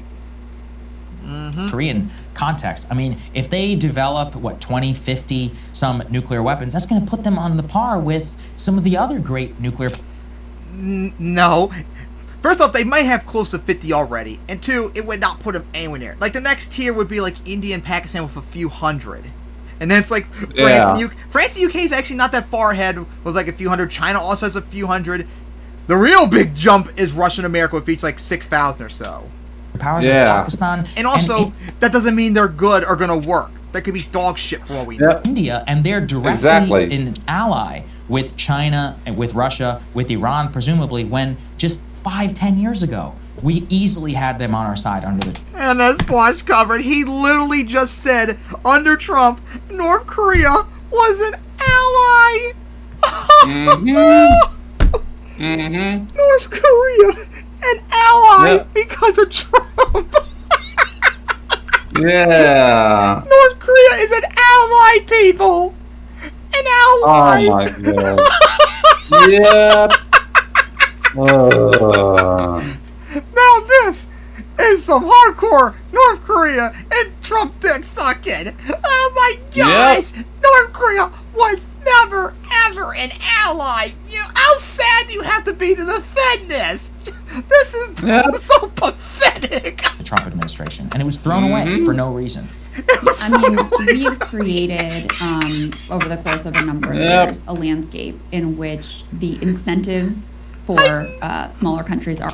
I don't even think I would see Kyle or Hassan, like the most biggest pussies on the left, even make this argument. Oh my goodness! Wow! Are all in the direction of obtaining nuclear weapons. Because, I mean, Ukraine probably wishes they had nuclear weapons as well. Are you happy North Korea's a fellow ally? Oh, no, they're not. They're not. That is the direction that the motivation is all in, and Libya being the primary example of why that is. And of course, Crystal, not going to counter with something so stupid. Of course not. Of course, because she's an imbecile. Ukraine, again, the original policy, which... There was a big difference between how Barack Obama viewed how our relationship with Ukraine would be. He was actually much more sort of dovish, unwilling to do some of the things that Trump did in terms of weapon shipments and training for Ukraine. But and that's why people don't like Obama in that regard now, because of it. Old Cold War arrogant mentality. And so I think that arrogance is towards Russia, use not Russia's us. Invasion as a we're not arrogant. We know we're better than all of them combined, and we just accept the reality. Ukrainians as our plaything and engage in this proxy war under the arrogant assumption that we could actually here we go, proxy war again. Proxy war. Say it to a Ukrainian. Please say it to a Ukrainian, and watch you get an anime slap. We can topple that regime and make it more compliant so that they just did, whatever we wanted. Oh, no. Oh, no, please tell me she was not saying that we overthrew Ukraine in 2014. Oh, please, no. To do whenever we want. She's one of those who believes we couped Ukraine in 2014 and converted the country into a Nazi terrorist state where the entire population were just Nazis, and that's why genocide is awesome. Crystal, please say. Crystal, please don't be a Nazi apologist. Please say I just misheard you wrong. Please say that. Plan. There is no other plan. The plan is just to muddle through, hope to get through Election Day, sacrifice a lot more Ukrainians and What your policy wants is more Ukrainians dead. Oh my God! Yep. Just Yeah, stop. it wants Stop. all Ukrainians, all Moldovans, and all Georgians dead. Oh no! You are advocating for genocide, Crystal. Be thankful. Because you want America to be a hermit state. Oh my God! You better be thankful you can't see my screen now because the face Crystal's making, she looks like Anita Sarkeesian now. Oh no! No. Oh I no! can pick the image too. No, Anita! Oh, No! God, I hate God, that fucking Worsening swerve. their position Oh vis-a-vis no! any Thank potential God! Perfect. Pause. Oh, that was And terrifying. It's just foolishness after Yeah. foolishness with no willingness to, change course, no willingness to readjust because Biden rightly perceives that to do so at this point, after you've said, we're not going to get. He's not going to change course because Biden, despite being a Exactly. brain-dead old man, is not as dumb as you are because he wants, this is like one of the few things that Biden is 100% good on and there's no exception about it. He wants Ukraine to win, unlike you all who wants them all to be murdered. Allow them to give up an inch of territory would be to admit defeat, and it would be. And also, even if we did give up aid to Ukraine, we think they're going to instantly give up and stop fighting? No, they're going to fight on no matter what. Like, stop. Just like Trump's. Oh my God! I saw the only part of the video I saw was the part on the Russia-Ukraine war. Trump still being the stupid retard he is, act like I'm going to end the war within one day by cutting aid and all that. No, even if you did, it's not going to end the war.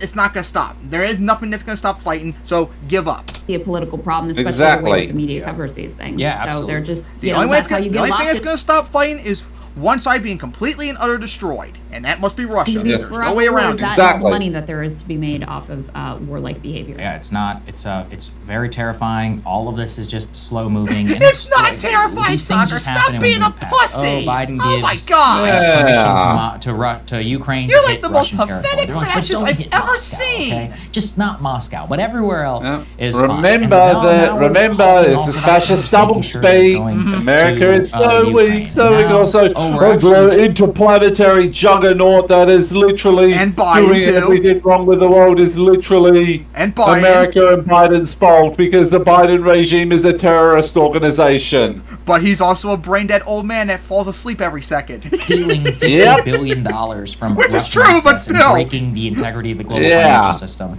just to give money to bankrupt Ukraine to protect democracy in a country which literally just canceled elections. Oh my God, they're gonna do this bullshit again. The Yeah. reason why the election was canceled was because they're in a national state of emergency. wow. And during a national state of Yep. emergency, they cannot have elections. That's why. Exactly. It wasn't, can't, see, I think we need to talk about this. They act like that Zelensky is become a dictator and on purpose cancel the elections to try and stay in power. No, they can't have an election because the state of emergency. And also, Exactly. Ukraine had made the valid argument that they're afraid of having an election because they're afraid of what are we going to do about the Ukrainians in occupied territory? How are they going to vote? Or like, oh, we're afraid to have elections because Russia might attack civilians at polling stations and all that. Yeah, don't forget that Russia's been trying to assassinate Zelensky for years now. Yeah, like They're there's trying to kill everyone in Ukraine, and so like I don't even necessarily agree with their arguments, but I can see why they think that, and more importantly, that's their constitutional requirement. There's no way around it. And no, it's not because he's trying to take over the government like a dictatorship. Just stop. How does that work Stop. exactly? Yeah. What? Sorry? Oh, also we have to protect human rights of Ukrainian civilians. Let's forget about Israel or Gaza. Don't worry about that. Obviously, Exactly. I would say people forget in the rest of the Israel world, because in of what they're global South, doing. Asia or whatever. They're like, But what not are you people Palestinians. doing? You people are idiots. We don't believe a word that you say. And then, Sagar, the irony of you calling someone else an idiot when I saw you being nothing but a pathetic weakling in these last two videos. what was that, China? You want to give me some money? Exactly. Okay, sure. Let me. I'll take the meeting. At least I'll take the meeting. That's something Trump would do, though, because he is a corrupt pro-China idiot. That is basically Exactly. the road to where we are right now. And look, maybe it'll happen tomorrow. It could happen in a decade. But at the very least, we are setting things up in a way which is not good for us. Yeah. Not good. I think there's no doubt Yeah. about that. Just stop. This has no effect on us. Russia and North Korea are a complete joke. This is nothing to be scared of. Yep. Like, stop. yeah. America would crush these two without even no trouble whatsoever. Just stop. Yeah. This is pathetic. So It we probably got doesn't even need a nuke. Just a few just if some well-placed, just enough bombs would probably sink North Korea into the ocean. And then South Korea takes over all of it? Yeah. A democratic Korea? That would make China mad because they're an American ally? That'd be really hard, though, because of how brainwashed all the North Koreans are. Hey, look at Germany and Japan after World War II. Look how brainwashed they were. This is worse. It would really be like, you'd need to, like, it'd almost be a slow process over a generation or two. You'd really need to be like... We need to instantly make them into an economic superpower like we made Germany and Japan right after World War II. And then they realized, oh, America, the propaganda about America was full of crap. We're richer than we were before. That's what we did with them. So yeah, we gotta say about how pathetic Breaking Points was. Oh my god, it was so pathetic. No surprise that Saga is a fascist Nazi scumbag. And Kristorn is being a hermit statist. Oh my god, so pathetic. Alright, so no more of that. Let's talk about maybe some good news for once.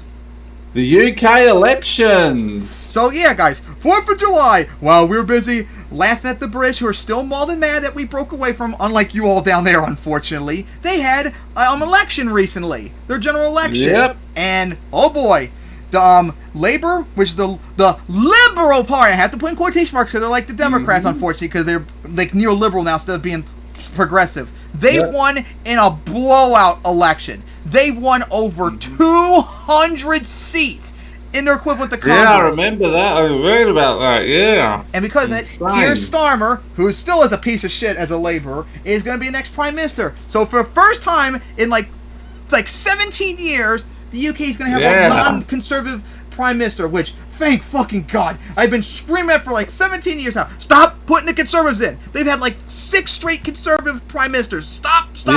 They suck. Now, of course, Starmer is also not very good. If anything, I would say Biden's even better than him, believe it or not. I'm actually going to say that as false cover.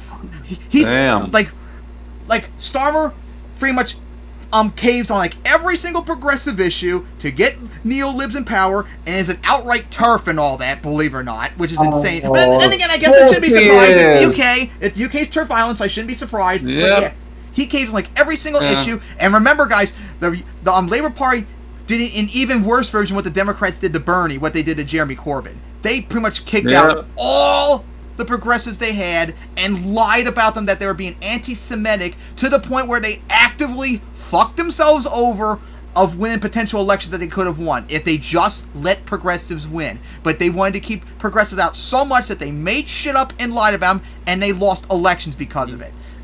That's even worse than what Democrats have been doing, believe it or not. That is insane how coordinated it was.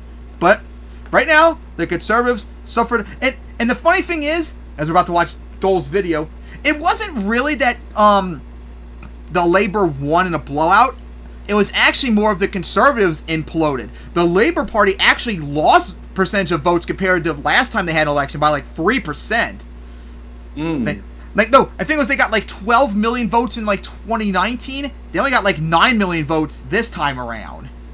So they actually lost a lot of support. It's just the Conservative Party died, and they actually had vote splitting with the far-right UKIP now all of a sudden leaving them to form their own new party. So, hey, remember, I had to deal with this the other day on freaking Reddit with people saying like, third party split liberal votes. I'm like, no, it's the Conservatives they split votes. And that's what happened here, because if it wasn't for the split, the Conservatives might have actually still won.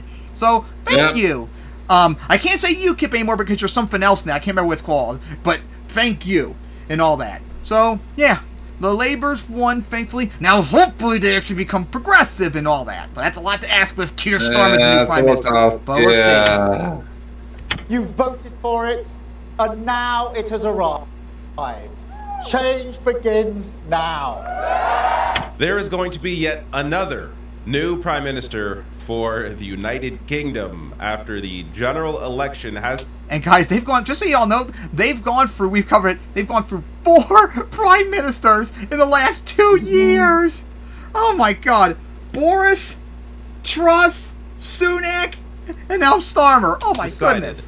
That Keir... And you have no idea how unstable this looks to an American like me. Do you have any idea how bad this looks? How many prime ministers y'all go through recently? Come on. Starmer's center-right Labour Party is now in a position to form a majority government after the collapse of the Conservatives that saw their vote largely split between themselves and the Reform Party. Okay, the Reform Party. So no longer UKIP, it's Reform. The Brexit Party. And of course, Reform not progressive, just like freaking as we'd say everywhere else with like liberal parties are actually right wing. Let's break a bit of this down because I find the results here to be rather interesting. As even though Labour is in the position here to form... Labour won 211 seats. Conservatives lost 250! My God! Yeah. And LD, I think it was Liberal Party, I'm not sure what they are, they gained 63 seats. And this SNP lost 38 seats, and other won 14. There was an SF party, whatever that is. They had 7 seats, and they've never changed. As you see, a majority with 326 seats needed. They're at 412. Even though they're in this position, and it looks like there was just a resounding victory here for Labour. Oh my God, just red all over the place. In 2019 and 2017. And for all you don't know, unlike in America where Republicans are red outside of America usually means like socialist or like progressive and all that in terms of color. So Labour in this regard would be red. Conservatives would be blue, unlike here. Their vote total is really not all that strong. So well, to be fair, don't forget though, the UK is not that populated compared to America. It's only like 60, 70 million people. 2017, where it was almost 13 million. Even though Labour lost that race. So... yeah, according to this, 2015, Labour got 9.3 million votes. 2017, almost 13 million. 2019, 10.3 million. And last night, 9.7 million. So they won a blow-up, but their vote total massively shrunk, as you can see. As Lefty Stats here breaks down, total popular vote won by Labour in 2015, 9.3 million. 2017, 12.9 million. That's under Jeremy Corbyn. Yeah, because Corbyn, outside of unfortunately his takes on the Russia-Ukraine war, is largely based. 9.7 million. And maybe that's why he shouldn't have kicked him out and all that. How about that? Than Corbyn in 2019, and about 3 million fewer votes than Corbyn in 2017. So, before I get to what happened here, Jeremy Corbyn has won his re-election, so he was forced out of Labour. Because he's someone who actually cares about one as an independent. Forced out and had to. Because remember, like I said, guys, they kicked Corbyn, all the other progressives out of Labour. Like they purged them. They went even more hardcore purging people than the Democrats tried to do with Bernie and all them. They went out of their way to fuck themselves over to keep progressives out. Independent, didn't matter. He still won his seat, and it wasn't even close. Corbyn, please change on your stance on the Russia-Ukraine war so we can say you're ultimately based. Please, can you please change? So, you're just wrong on that, please. Be like Bernie. Here writes, fears of a split in the right-wing vote were realized, with Reform's vote share potentially costing the Conservatives in 180 seats. In other words, had all Reform votes gone to the Conservatives in these seats, they would have won them. This split here is incredible because even though 100, so 180 seats potentially. So Conservatives now have 121 seats. So that'd be over 300, and then take 180 from Labour. Yeah, Conservatives would have the majority if they didn't split. Reform was a deciding factor. But remember, conservative third parties never split the vote. It's only liberal third party votes that split the votes. Even though that happened in America with 1912 and 1992 and 2016 when the Libertarian candidate took more votes from Trump to the point where Trump lost 2 states, unlike Hillary with the Green Party. But of course, they don't like that fact. For the result in the election, hurting the Conservative Party, you have to scroll down in order to see that. Oh, there it is. Reform UK only got 4 seats. What a joke. 4 seats. The same amount of seats that the Greens won.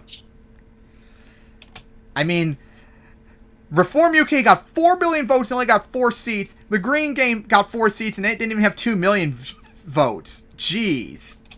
Yet, they had a massive impact on the success or lack thereof of the Conservatives.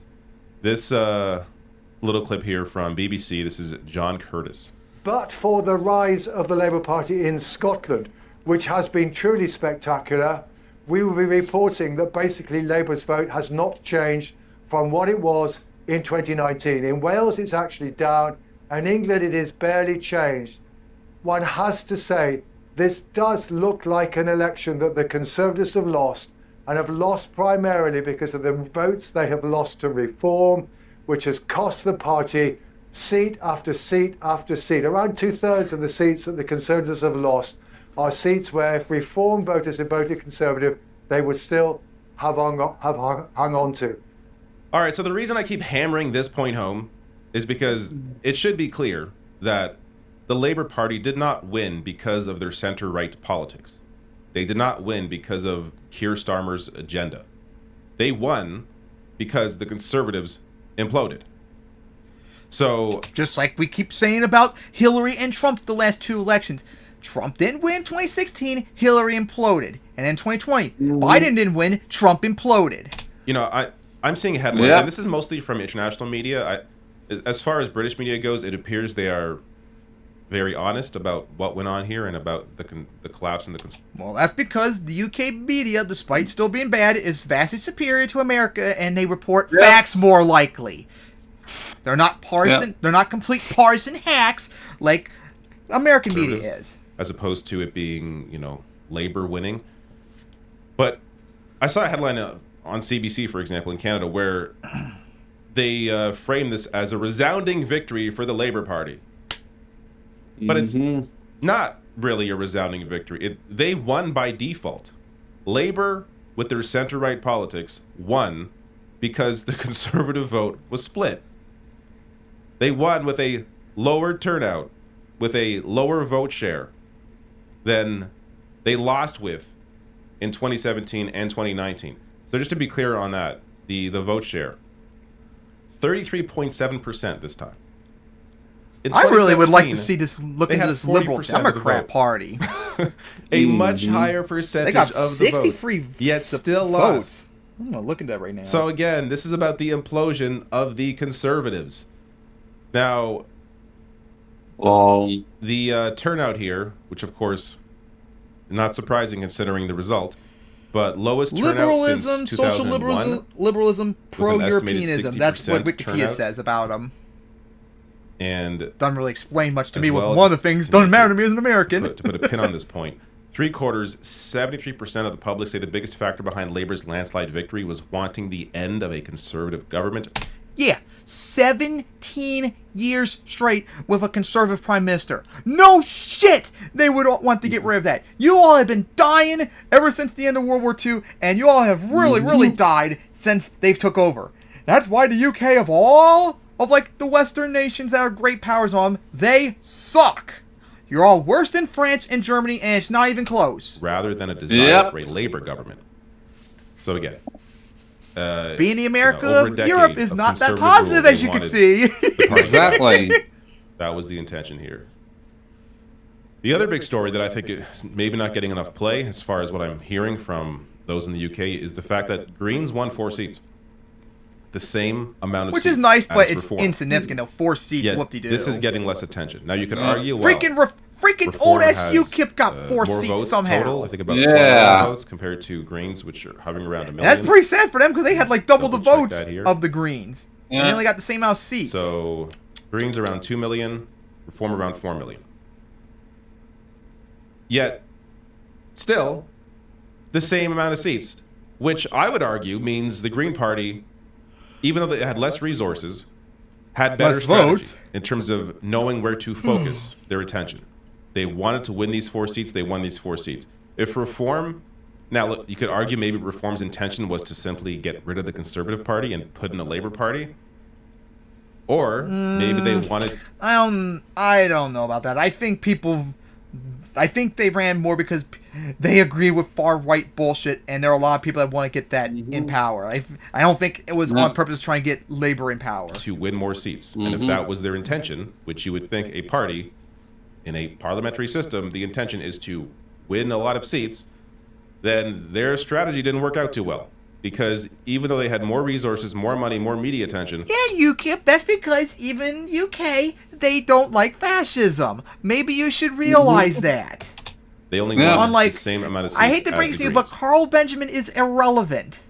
Yeah, he's dropped off quite a lot. Aaron Bastani, who is of and Navarre Count Media, Dankula and all them. which did, from what I saw, fantastic work covering this on YouTube and elsewhere. But he writes here, the Greens won just 4 seats.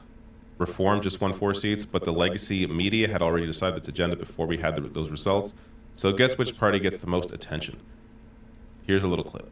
Rise of reform this morning, with party leader Nigel Farage finally becoming an MP and wasting no time saying, we're coming for Labour, this is just the first step. You're going to come with Labour with 4 seats? Come on. In something Come on, don't make us laugh. Words from his victory speech this Farage, morning. you're a joke. No one likes you. Look at how all of that, the attention put on Nigel Farage, the framing of this entire story. They're the threat.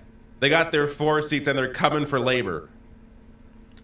Or you could frame it a different way. Reform, 4 seats. Despite all of the free media, despite all of the resources, got as many seats as the Greens with far less resources, far less media. That's another way to frame this that I think is maybe a little more honest. Still, I do think it's important to note the rise of reform in the implosion of the Conservatives, but really only in that context. It doesn't make sense to treat them as this incredibly powerful force. Yet, 4 votes, people. 4 votes. So scary. They won't continue You eating scared? into the conservative Yeah. vote, I'm sure is possible, if not likely. But, just tap the brakes a little bit here. Now, another great point. 5 pro-Gaza independents have now won, with Khalid Mahmoud out in Birmingham. The media class mocked the stuff for months. Quote, nobody cares about foreign policy. Who is laughing now? So this was apparently a big dividing factor for some who were maybe former Labour MPs. Like, I mean, Corbyn, 5 for votes. example, I mean, 5 seats, though, good, but that's actually cared still about human not rights, much. Ran independent campaigns and won their campaigns. People, of course, it's going to depend on the writing, but when it comes to people who are more on the left spectrum, people care about human rights. They care about the treatment of others. And when they see the mass atrocities being committed by an ally of their own government, that's going to be an issue for them. I hope these people also have the same view about Ukrainians, though. Because I know how, unfortunately, how the left are in the UK and all that. They're really dumb on that their one. government, if their representative is not speaking out, not fun. Please don't Very disappoint annoying. us. So I'll link this below the video. This is from Mehdi Hassan at Zateo. Good riddance to the worst British government of my lifetime. Hey, Mehdi Hassan! 14 years Remember of when he got scandals, kicked off of controversies, MSNBC and for being excess debt based? finally come to an end. Yep. So just to hit on some of the points, because again, this is really... All right, guys, you want to hear how bad having the Conservatives in power for the last 17 years was, UK? Are you ready, Brits? I hope you're ready to enjoy suffering about the again. Conservatives losing. And they've been there so long and have overseen so much, including the disaster of Brexit. They drove 900,000 children into poverty since... And remember, the UK doesn't have anywhere near the population of America, so 900,000 in the UK means a lot more than it does to America. 2010, Yep. worst squeeze on UK wages since Napoleon. Starved the National Health Service of funding, including almost tripling the wait list there. 300,000 excess deaths from austerity, and more people. And if you all think America went full austerity after the Great Recession, oh boy, do I have a bridge to tell you. Europe, and especially UK, went hardcore far-right economics since then. And hundreds and thousands of people have died because austerity sucks. Exactly, yes. And is Or I should say one of the evil. worst death rates in Europe. And satanic. So, again, I'll link to this below. Zateo and Mehdi Hassan generally does fantastic work. It's really... This is what Republicans want I to don't do, follow people. British So politics don't too vote for them closely, either. But Yep. And they I'm want to curious kill see you if you're a minority or Exactly. when they come LGBT. out in terms of, is reform And kill you if you're a Muslim or an Arab. Strangle you. Of the conservatives. Are the Greens going to be able and to call you slurs as take they do it advantage too? Of the situation with Labour being further right than they definitely were under Corbyn. It's a lot of stuff to keep track of because there's a lot of movement in British politics in a way that I don't think we've really seen for a few years. So yeah, what do you guys say about that? The UK election and Labour win in a landslide, even though they didn't really gain any votes whatsoever. So yeah, Starmer gonna be the new Prime Minister. Please stop being so bad, please. But I know it's expected to watch people.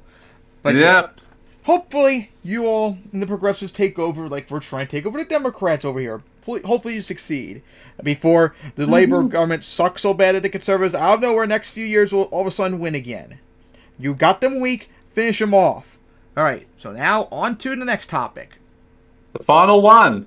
AIPAC cancelling Jamal Bowman from their seat. Man, why can't we be on a happy note? So of course, AIPAC and a whole bunch of neolibs in the Democratic Party on purpose. Yep, and a whole bunch of pro-genocide Nazis, Nazi terrorists who want to kill them. Yep. So they on purpose fucked over Jamal Bowman, one of the base members of the squad, and helped him lead to his primary defeat last week or so.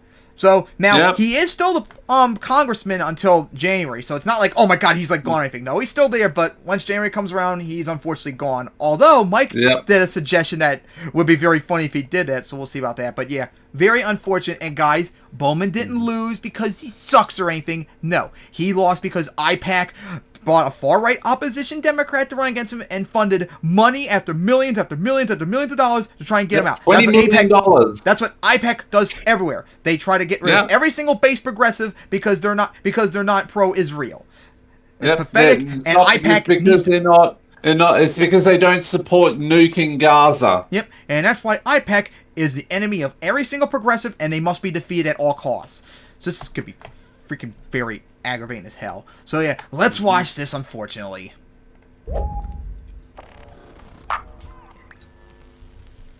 Well, friends, I unfortunately have some really devastating breaking news. Jamal Bowman has been defeated by George Latimer in New York's 16th Congressional District.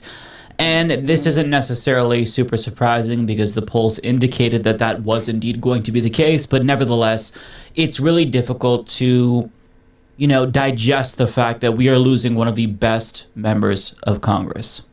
Now, what I will say is that if I'm Jamal Bowman, he ran a hell of a campaign, and I'm walking out of there with my head held high because he was defeated by AIPAC, specifically because he is one of the most vocally opposed members of Congress to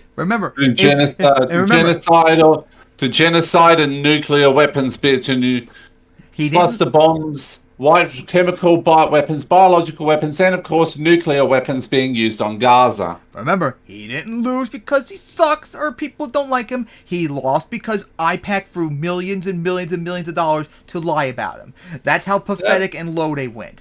They had to buy their election to win. Israel's genocide. So if I were him, even though this isn't the best result, I'm proud knowing that I lost being true to myself and denouncing genocide because I think that's preferable to winning and being disingenuous That's how and pathetic remaining it was for silent them. and complicit didn't do in this wrong. genocide. That, to me, is important because we want people like that in Congress with true principles. So the fact that he, despite knowing that this was risky, still did the right thing and he was punished for it. And, that's really... You all say it's risky, but the reality is the vast majority of Democrats are anti-Israel's actions to the Palestinians. So all the AIPAC and all the neolib Democrats in power, they're the minority here, and we need to get rid of them. Unfortunate, but if I'm him, I'm proud of myself. I'm proud of the team because they ran an amazing camp. And Bowman, you got till January 3rd. You better do as much as you can while you have power. That's all we can say. Just do everything you can. They did everything that they possibly could, using grassroots money, knocking on doors, phone banking, but imagine it having just to pay wasn't enough your because election win because you can't beat us on the ideas. this was a David and Goliath situation of epic proportions, and that's not hyperbole because this is by far and away the most expensive House race in United States history. Look at this graph courtesy of APAC Tracker. $17 million was spent to get George Latimer across the finish line, and it worked. You know, grassroots canvassing. $24 million to get rid of Base Bowman, and that is the only reason why they won. Because of all that money to lie about him. If it wasn't for that, Bowman easily would have won. And oh my goodness God, almost every single one of these elections on this list were in 2022 and since. So in the last 2 election cycles, they've spent, God, that's probably over $100 million to try and get rid of progressives. That's how much we scared them. And people power, that is very powerful. But sometimes special interests, $100 million to get they rid have of a lot more power, right? If you were in the district, then you know that there were ads running nonstop. So this was going to be a difficult race to win, and unfortunately, Jamal Bowman couldn't pull it off. Now, what I will say... And this is why we need to get money out of politics. There is no reason why this amount of money should be spent on an irrelevant primary, and more importantly, they shouldn't be winning an election because they spent money that Bowman doesn't have. This is bullshit, and it's undemocratic. Is that if I'm Jamal Bowman, this is not the end of the road for me. Because if AIPAC already spent $17 million on this race, I'm going to make them spend even more. What I mean by that is I immediately pivot to a write-in campaign.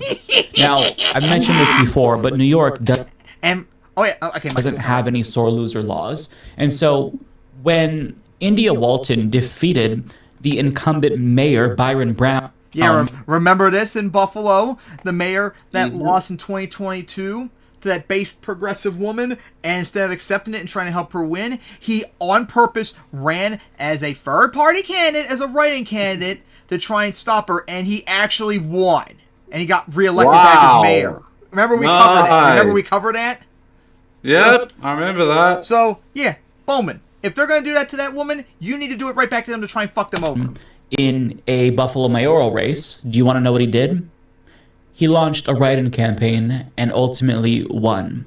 Now, I don't think that a write-in campaign would be successful because Byron Brown ended up defeating the Democratic nominee who beat him because he took Republican money. Jamal Bowman's not going to have that advantage. Having said that, though, should he still do this and keep running until the end? Absolutely. Absolutely. Because that's going to force AIPAC to spend even more money.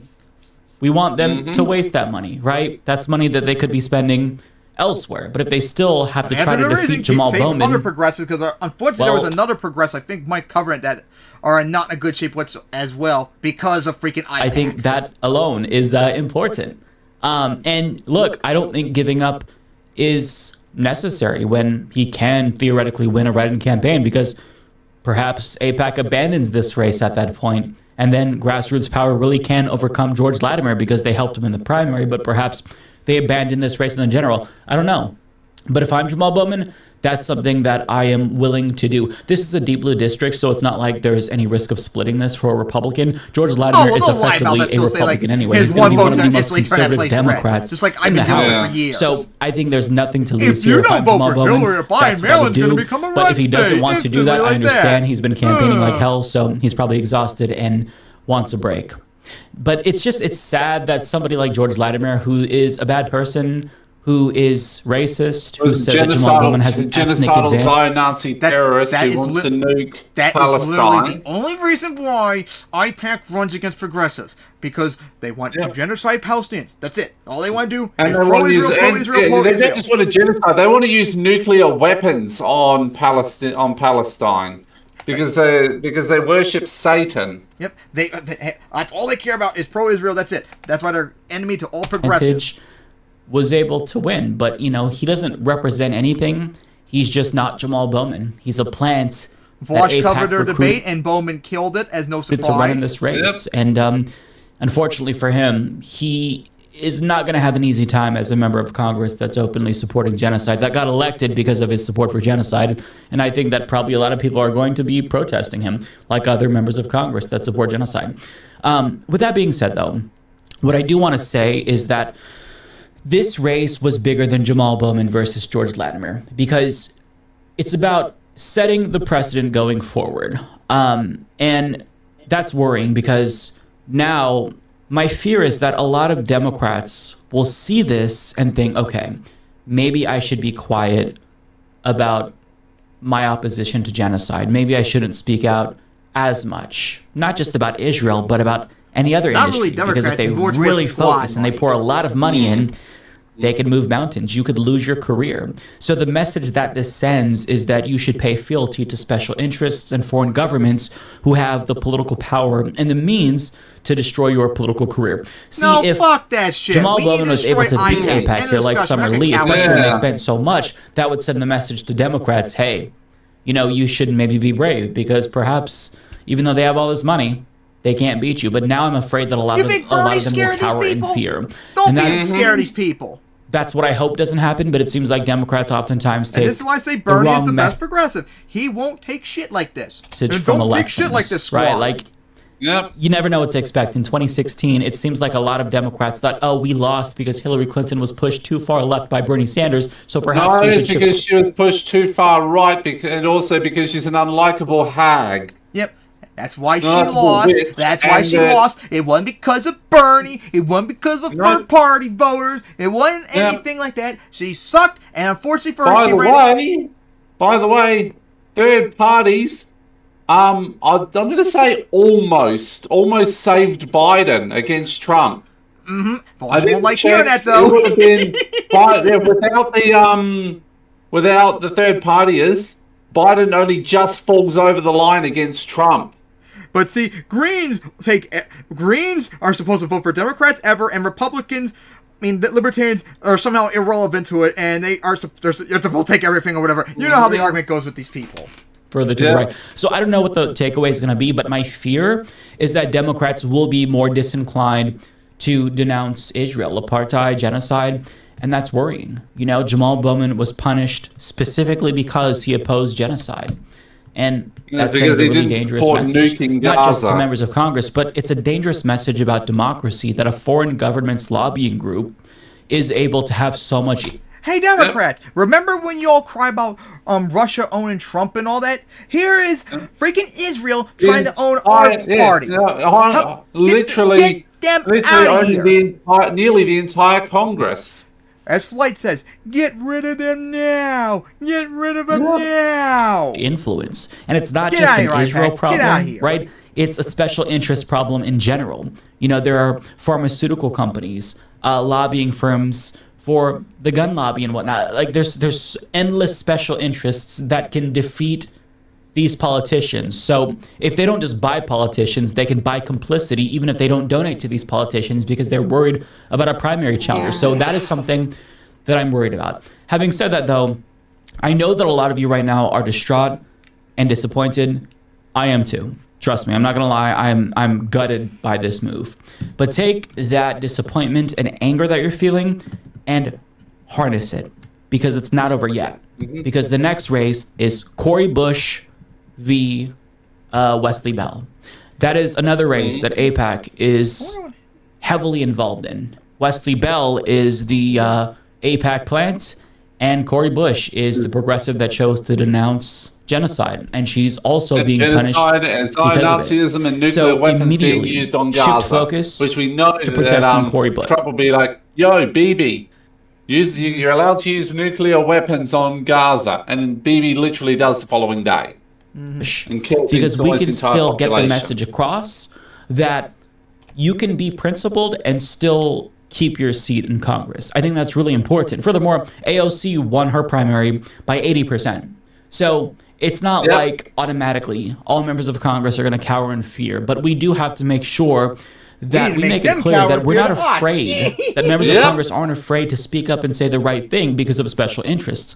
So the next one we've got to defend, Cori Bush. Just immediately pivot if you were phone banking or trying to get out the word for Cori Bush or get out the word for Jamal Bowman. Shift your focus now to Cori Bush. Use this negative energy for good and direct that to Cori Bush.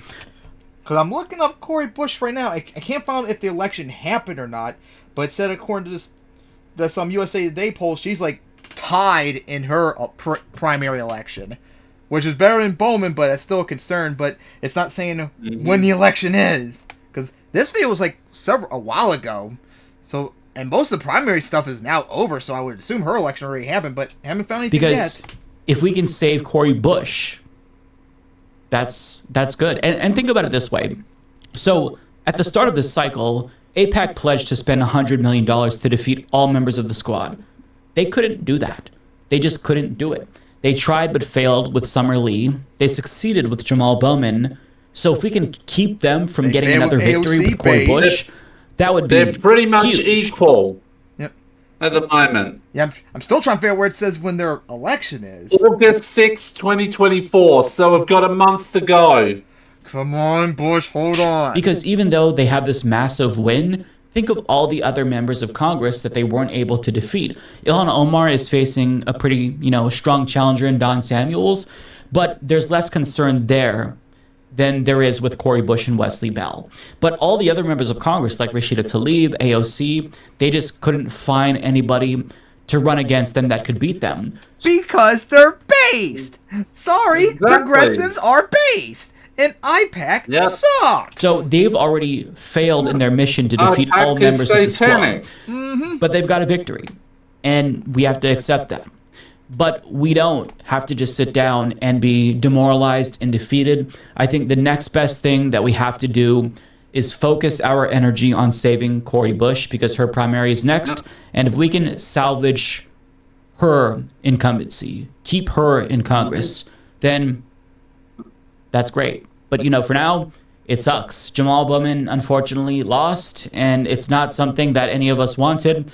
But, it's not necessarily surprising because, again, this is what the polls indicated. It sucks, but listen, if you're a leftist, this is not your first time down this path. Loss is kind of like the expectation, and if we get a win here and there, then that's awesome. But I always kind of expect the worst, but hope for the best. Because listen, I've been around for a while, and we lost in 2016, we lost in 2020 with Bernie Sanders, we've lost countless, literally dozens, if not more than 100 primary challenges against incumbent Democrats. I've interviewed all these progressives across the country, and only just a small handful of them actually made it to Congress. So losing is just baked into the process if you're a leftist, because you're taking on capitalism, you're taking on all these special interests. So of course, if you're up against a candidate that isn't all these subhumans on I think it was Dylan Birdsville recently, because someone said that Biden was the best president ever and all that, and of course I made fun because that's the stupidest thing ever, and they replied back, Ivan, your nationality is exposed. If you get what they're trying to imply. I'm a Russian bot. Imagine telling an American that's voting for Biden that they're a Russian bot.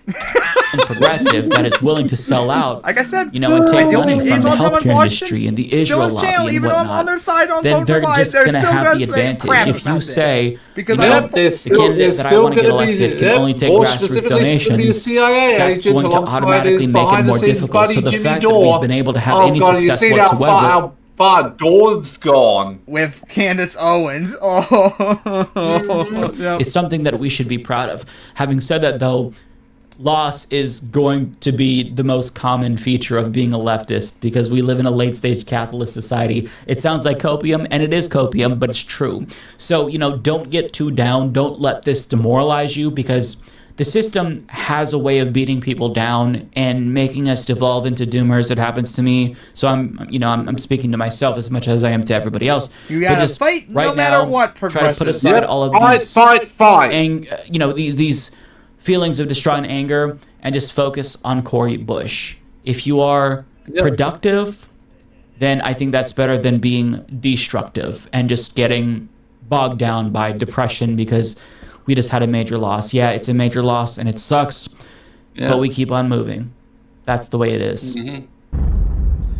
So, yeah, we gotta say about that, unfortunately. Bowman defeated. It sucks for Bowman, but he's right about Cori Bush. We got to get her fighting. a fight here, and it's really close. And Bowman needs to do a write-in campaign to try and take his seat back. Yes. And also, fuck IPAC. You need to be banned from being involved in our elections. Go fuck off. The actual foreign election meddlers. How about that? Yeah. You stay out here because you're an enemy to all progressives. Because you know we're right.